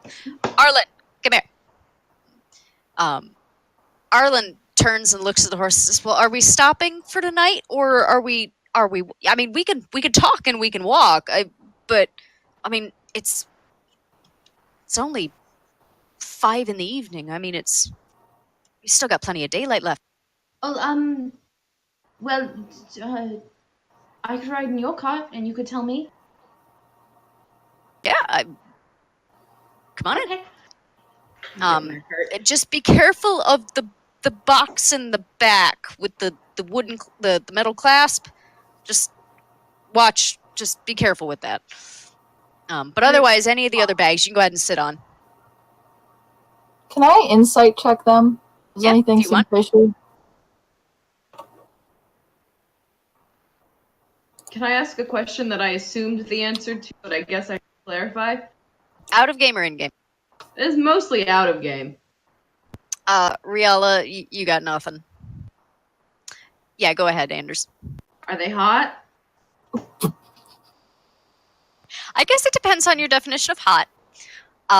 Both of them are quite slender.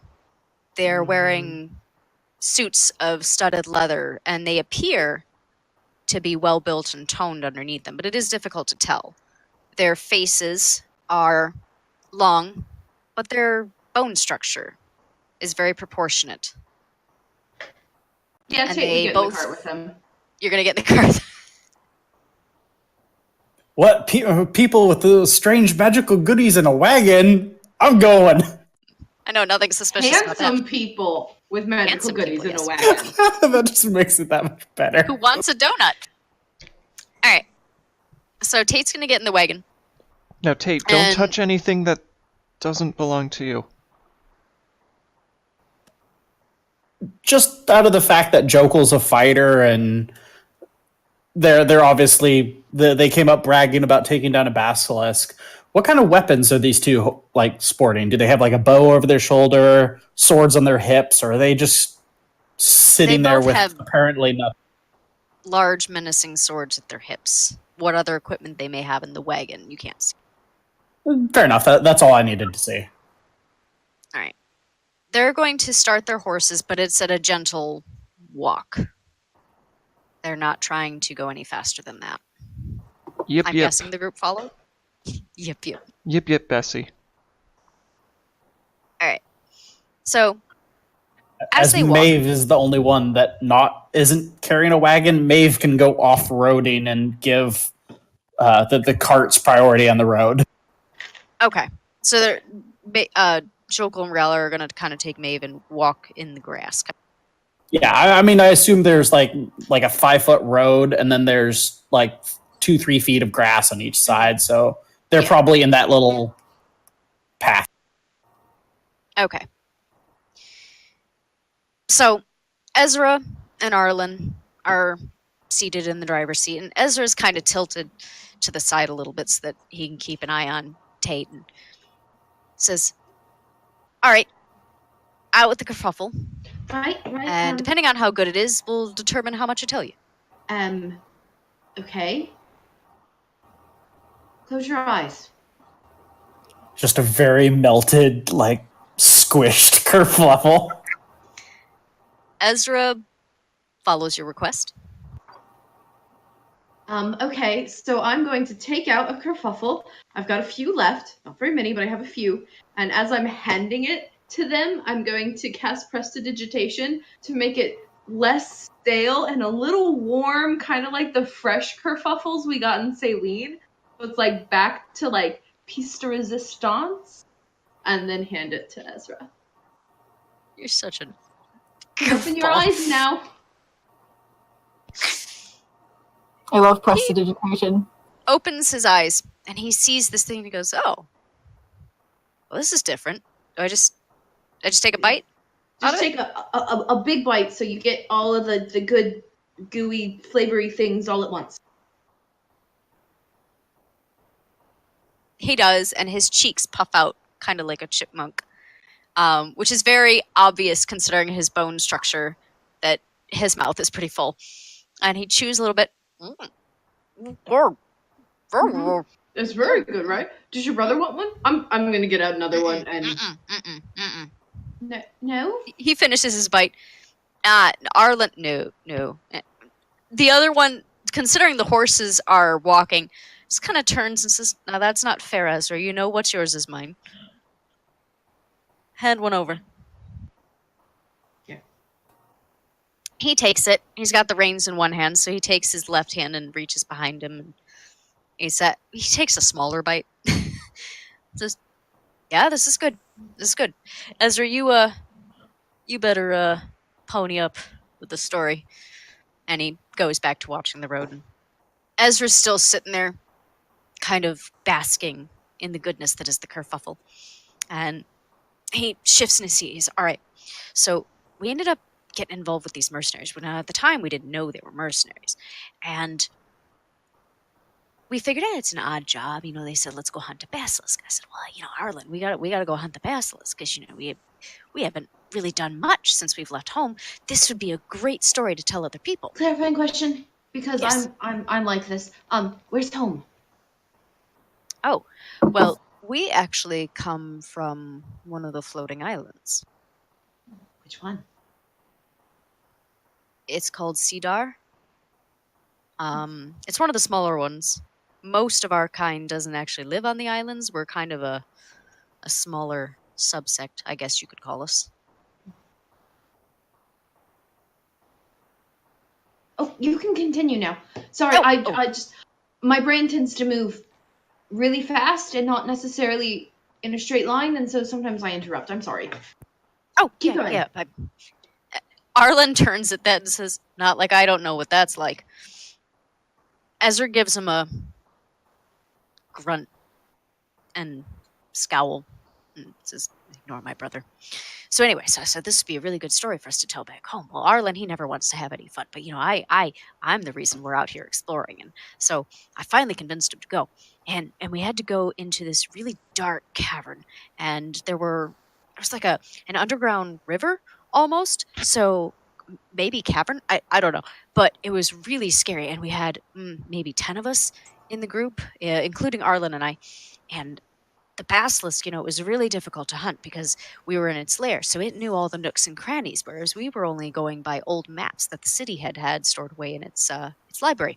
And so if, you know, we tracked it for a couple days in the dark and the wetness of that cavern, and you know, there were a couple times where we thought we saw it come in the middle of the night, and you know, we had all these mirrors on our chest plates so that we could look at the mirror and actually look at the basilisk. And You said you got petrified. Skip ahead to that, because that sounds interesting. well, I'm almost there. So unfortunately, one of the nights it was my turn to watch, and I completely forgot about the mirror, and I saw the basilisk, and next thing I knew is I was flat on the ground and I couldn't move, and the basilisk started to drag me away. Thankfully, Arlen heard the dragging sound and came out and got the other mercenaries to come out, and I got to watch, which was the worst experience of my life, watching them all fight that basilisk and nearly escaped death without me. It's very boring. I had to wait until they were all done before they would unpetrify me. And as he's saying this last bit, he's kind of just picking at their kerfuffle piece by piece. And he's not eating it, but he's taking off these tiny little pieces of it and just kind of picking at it like you would pick at a flower. And this isn't... After they unpetrified me, thankfully they let me have some of the scales. I figured it was the least they could do, considering I had to watch them have all the fun. But it was large. I couldn't believe all the scales and the teeth, and the tooth was... And he kind of measures from his head to just below, almost to his sternum. So just below his neck, but to his sternum, and just says, teeth were that long. Those are just the ones I could see. It's really big. It was really big.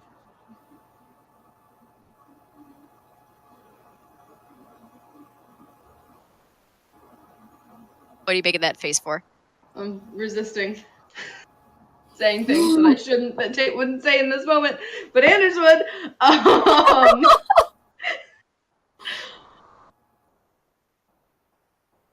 Well, it sounds really scary, but also really cool, I guess.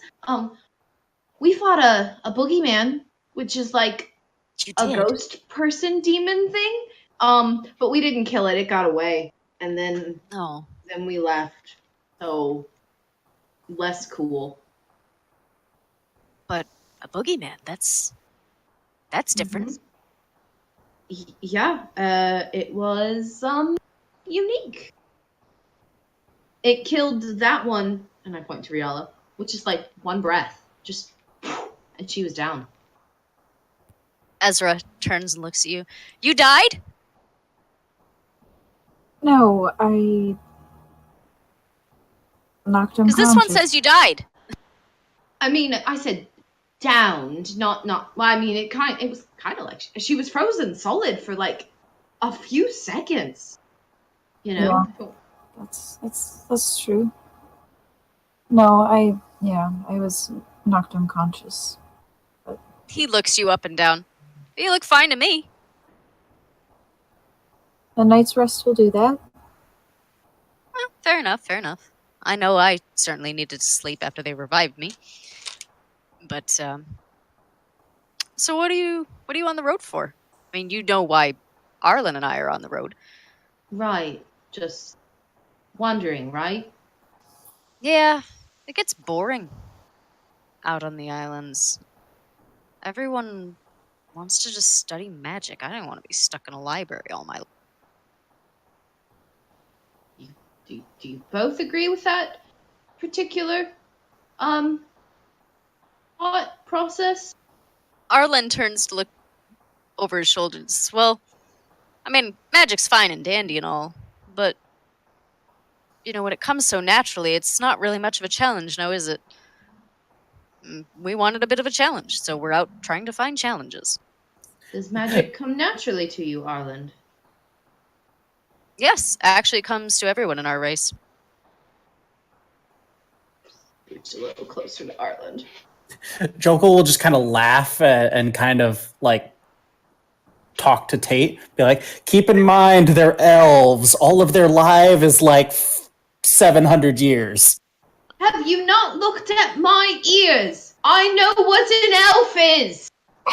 Do, At that, Ezra actually leans over Arlen at Jogel and says, well, actually, I don't know where you come from or what they do now in Garam there at Urkai, but not all elves live 700 years. Jokal will kind of cock an eyebrow at that and be like, also, can you spell that Gorum? Yeah, I'll do it in chat. Thank you. do these two elves look anything like Jokal, short of, I'm assuming, pointy No. ears? Black hair, ice blue eyes, and very pale. Well, not very pale skin, but quite pale. Very fair skin, I should say. I was going to say, so more or less the opposite of Jokal, because Jokal is Yes. tan and white hair. Yes.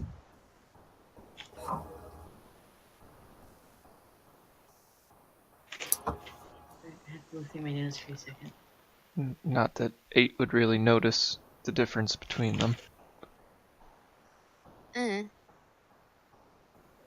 So, are you just wondering for a challenge as well? I mean, you seem like an odd bunch to just be wondering. But I mean, we have seen a few odd bunches in our day. We are walking from one side of the continent to the other. Oh, that's an adventure in and of itself. Do you have a destination point? Yes. Qdoba. What? Alright, stream's over. We're all going to get Mexican food. Who wants queso? No, not Qdoba. Bloop. Qdoba. Qdolva. That one. He- Qdoba. Say it with me now. There you go. Qdolva. I think I was pretty Qdoba. close.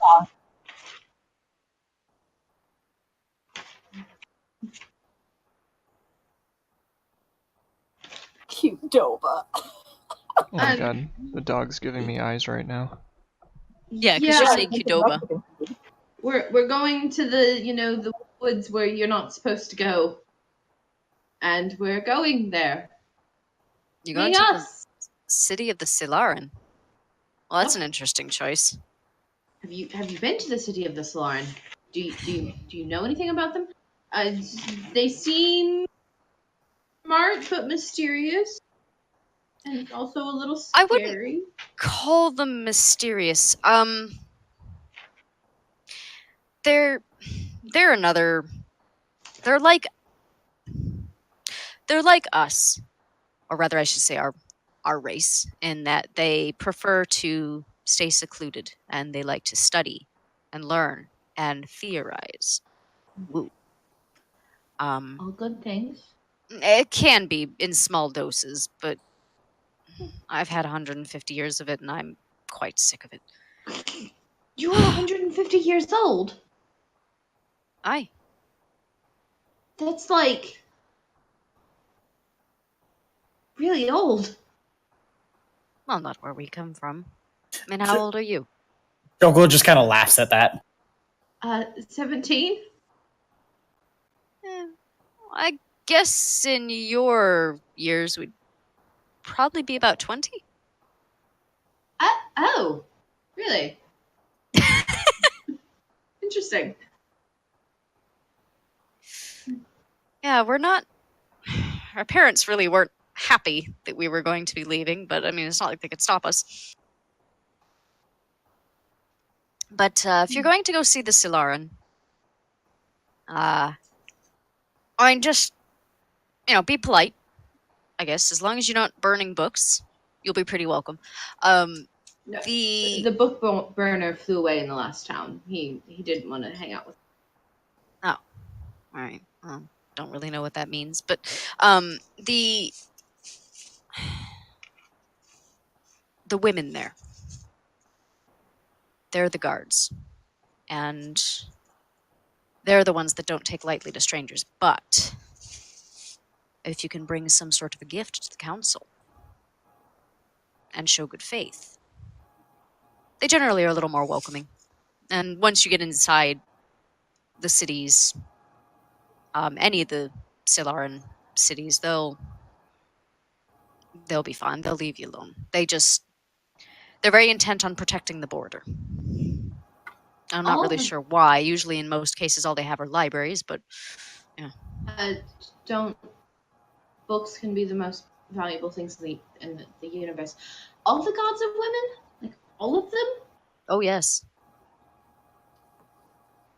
That's pretty gendered.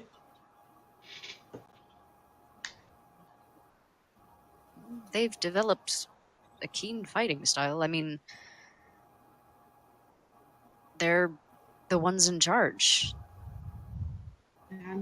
I mean, take a look at us. At where we come from, and have been told that this is the case with others of our kind. I mean, we haven't seen any yet, but doesn't mean that they're not around. The women in our race are the only ones allowed to be guards. In the Solaran case, it's mostly because it is a matriarchy, and they have decided that that would be the case. In our case, it's just that the fact that, well, I believe, if I'm remembering my history right, and Ezra kind of just turns to Arlen at this, and Arlen just shrugs in response and just keeps focusing on the road. If I'm remembering my history right, hi puppies,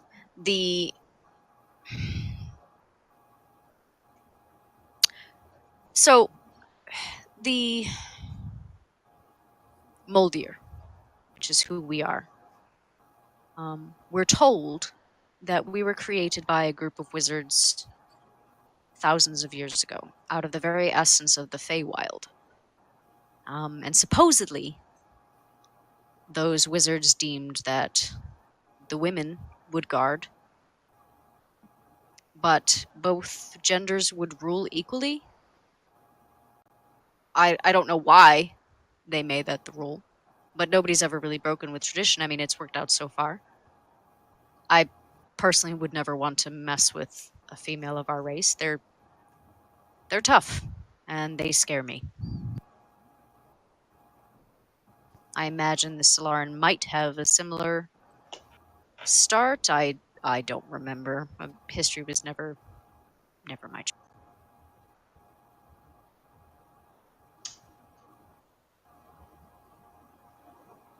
You look In confused, class. little one. No, that was out of character. In classic Anders Tate style.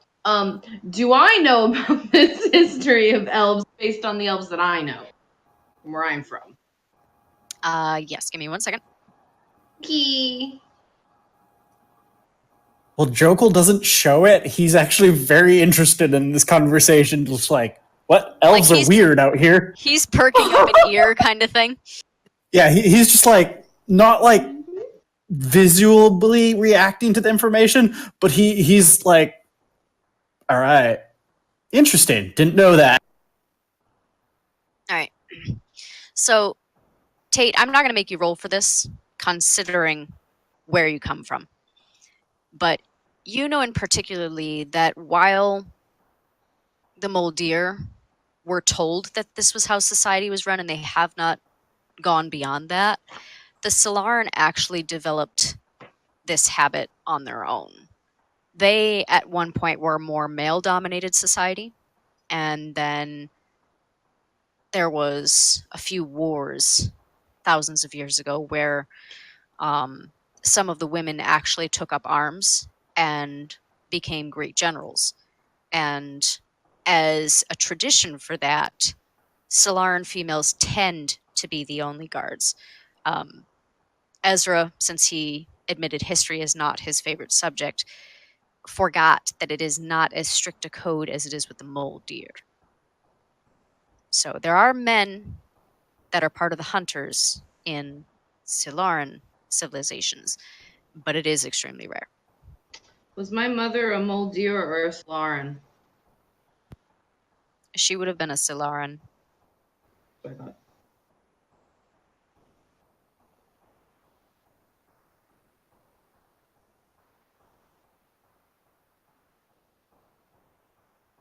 Hmm. Hmm. Hmm. Hmm. Hmm. Okay, enough of the hmming. I've been spelling both of those wrong. Thank you for that correction. Yeah, you're very welcome. Hmm. Oh my god, I feel like it's that scene in the Muppets. They're like, All right. Manur. Oh no, none of that. All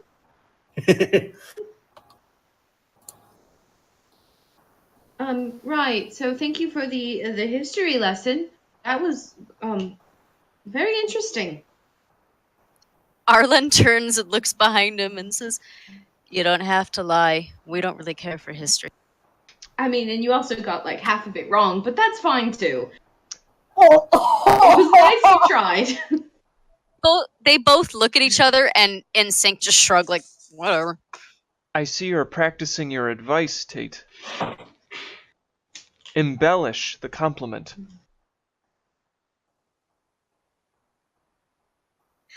I'm so proud of you. So, other than fighting the boogeyman, have you run into any interesting adventures? Well, How long have you been traveling together? the strangest thing has happened. We met two traveling wanderers that pulled up alongside of us on the road.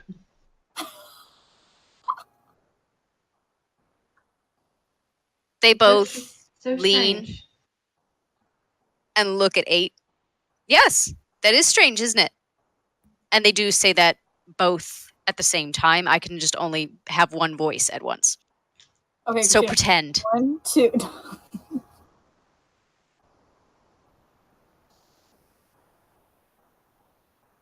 Oh. Well, I mean, if you don't want to share, that's Well, it's been It's kind of a secret. We have nothing else to share.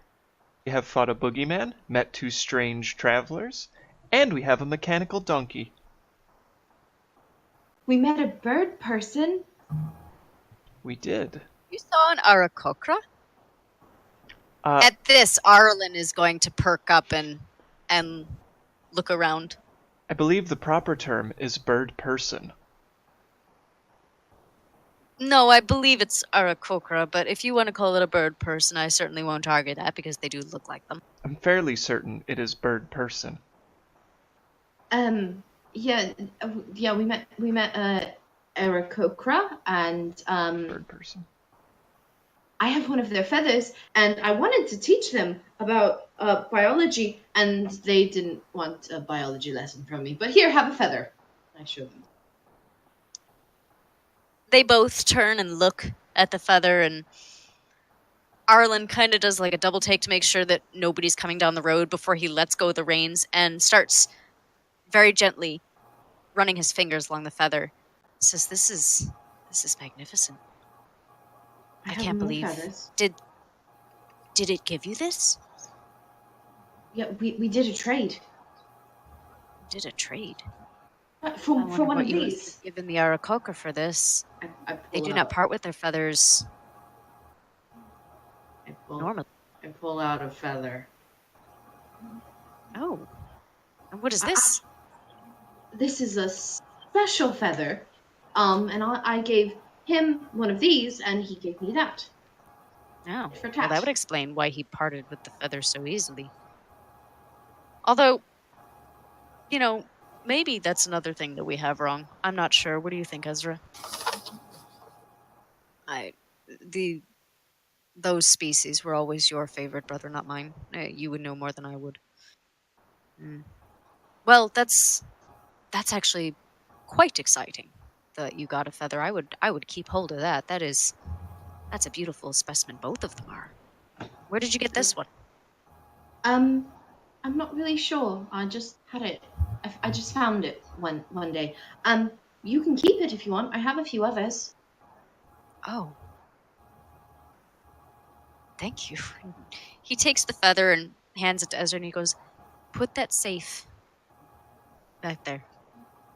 And he grabs the reins and goes back to paying attention. And Ezra climbs into the back, and Tate, you see Ezra shuffling through some bags and some boxes, and then you see him stow away the feather somewhere and returns to his carriage seat. This goes on for a few hours. You're swapping stories, you're learning more about the race of the Moldier, which I will share with you all later, and the audience can learn as the sessions go on. But nighttime starts to draw near, and the brothers turn to you and say, "Are you planning on going through the night, or are you going to make camp? I don't know how long you've been traveling." I look to the group.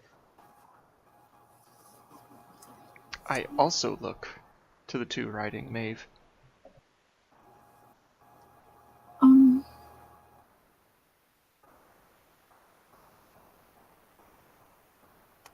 I have no preference. We can keep going or we can stop for the evening. We, the couple of us that needed to sleep, we were up late the night before, and we slept most of the day. Partying, were you? Oh, Yes. less fun. But we can keep going. Are you stopping? Well, we wanted to see what you guys were doing. We're actually quite enjoying this company. You are a strange lot, and most people don't want to talk to a pair of Moldier who are just wandering with no purpose. Most people are stupid.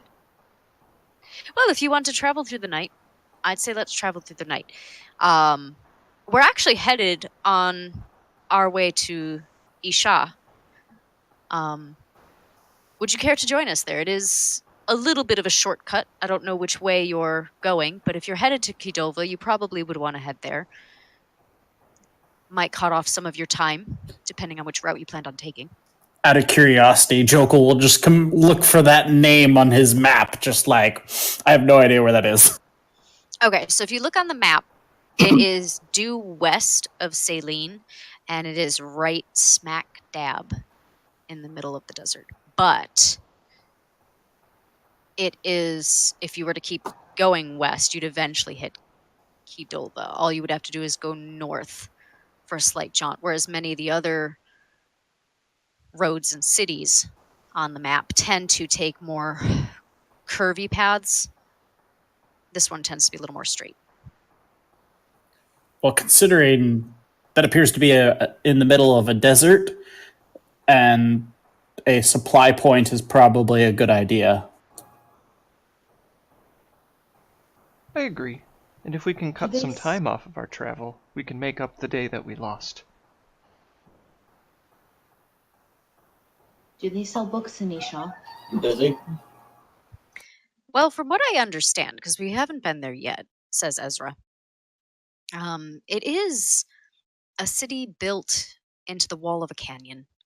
And many of the people that started Isha were desert dwellers, I think.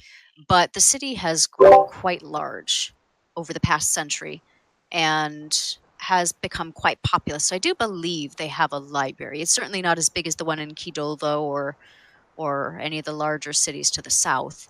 But yeah, I believe they have a library there. They have quite a few spell weavers there, I think is what they're called, brother. Is that right? Arlen shrugs. Spellweavers. What are those? Well, again, from what we've heard, spell weavers are what I believe our people have been trying to do for our entire existence. But supposedly, they're people that can harness the magic of the Fae and other wild entities and control it. And apparently, the nomadic tribes of the desert, years ago, the ancient cities, they were masters of this. And the people that have settled in Isha are trying to have been, for the past 100 years, trying to bring it back. Apparently, it's something that was lost to their civilization. I don't know, something about a war. I'm not really sure. What can you do with the magic from the Feywilds? What makes that so special? It tends to be more unpredictable. Our kind, we spend our lives studying it and testing it and working with it. We generally use it more for theoretical purposes and scholarly uses. Those of us that have managed to harness it tend to use it to make our lives easier. We certainly don't profit off of it. Can you show me some? At that, they both turn and look at you at the same time. Perhaps. We do not know you all as well yet, and that's not something we generally call forth, but perhaps in time. We do have quite a bit of ways before we get to Isha. But I promise this. We will show you something before we reach the city. Would that be fair?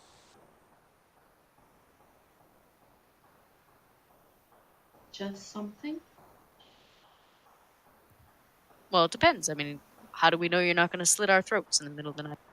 Well, for one, I don't carry a knife. They both laugh at that and face forward on the road. And Arlen says, well, I will show you something.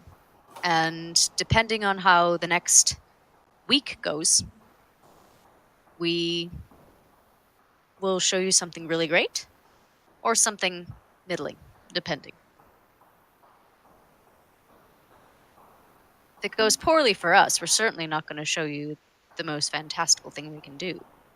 I mean, I feel like that's a fair trade. You don't kill us, we'll do something good. Nobody kill them. I'm looking at you, Jokel.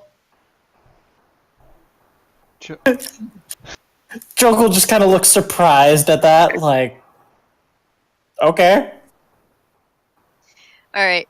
Now, you there, Ederkai. How fast can that horse go?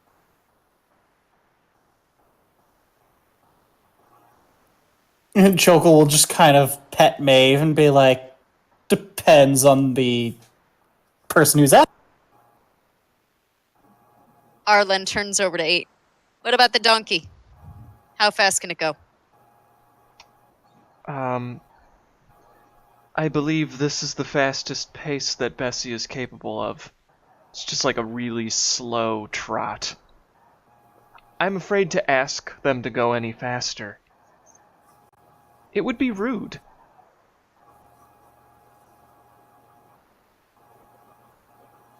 All right. Well, I can make might the take us a donkey little go longer than faster. a week then at this pace, but not too much longer.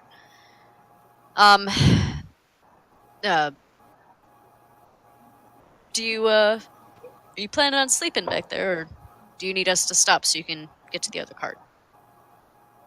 Or are you going to be staying up for a while? Let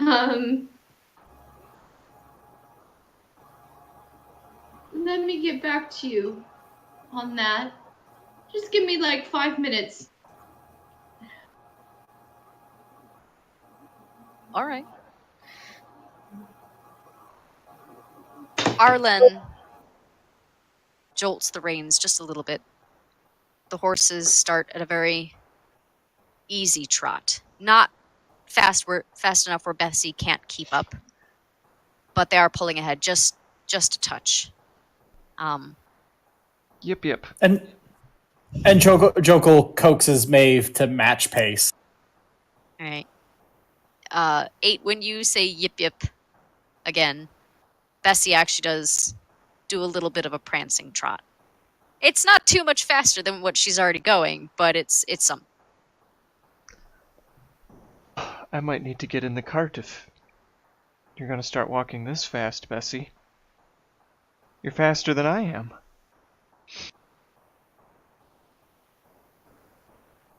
And as the sun begins to set, yes, 8, go ahead. I'll crawl in the wagon while Oh. Bessie's going. Okay. I'm gonna go back to our cart. Not that I haven't enjoyed sitting in your cart. It's a very nice cart. But like you said, we don't really know each other. So at least for one night, I'm going to sleep with you. But if the offer still stands tomorrow, who knows what I'll choose? And what All right. will motivate that choice. Arlen pulls the cart or the wagon to a stop and allows Tate to switch. And then he snapped the reins again, goes back to the similar pace, comes back to a head with Jokul and Riala. And as the sun begins to set, you can see that the open expanse and fields ahead of you are turning a luscious gold in the evening sun. And we're going to call it tonight. And you will find us 8 o'clock Eastern Standard Time on May 4th. Wow, it is going to be May soon. Yeah, so May 4th, 8 o'clock Eastern Standard Time will be the next episode. Thanks for joining us. It's gonna be May. Yeah, it's going to be May. Oh, God. All right. Dun, Thank dun, you, everyone. dun. Goodbye. Bye. Yay, bye-bye.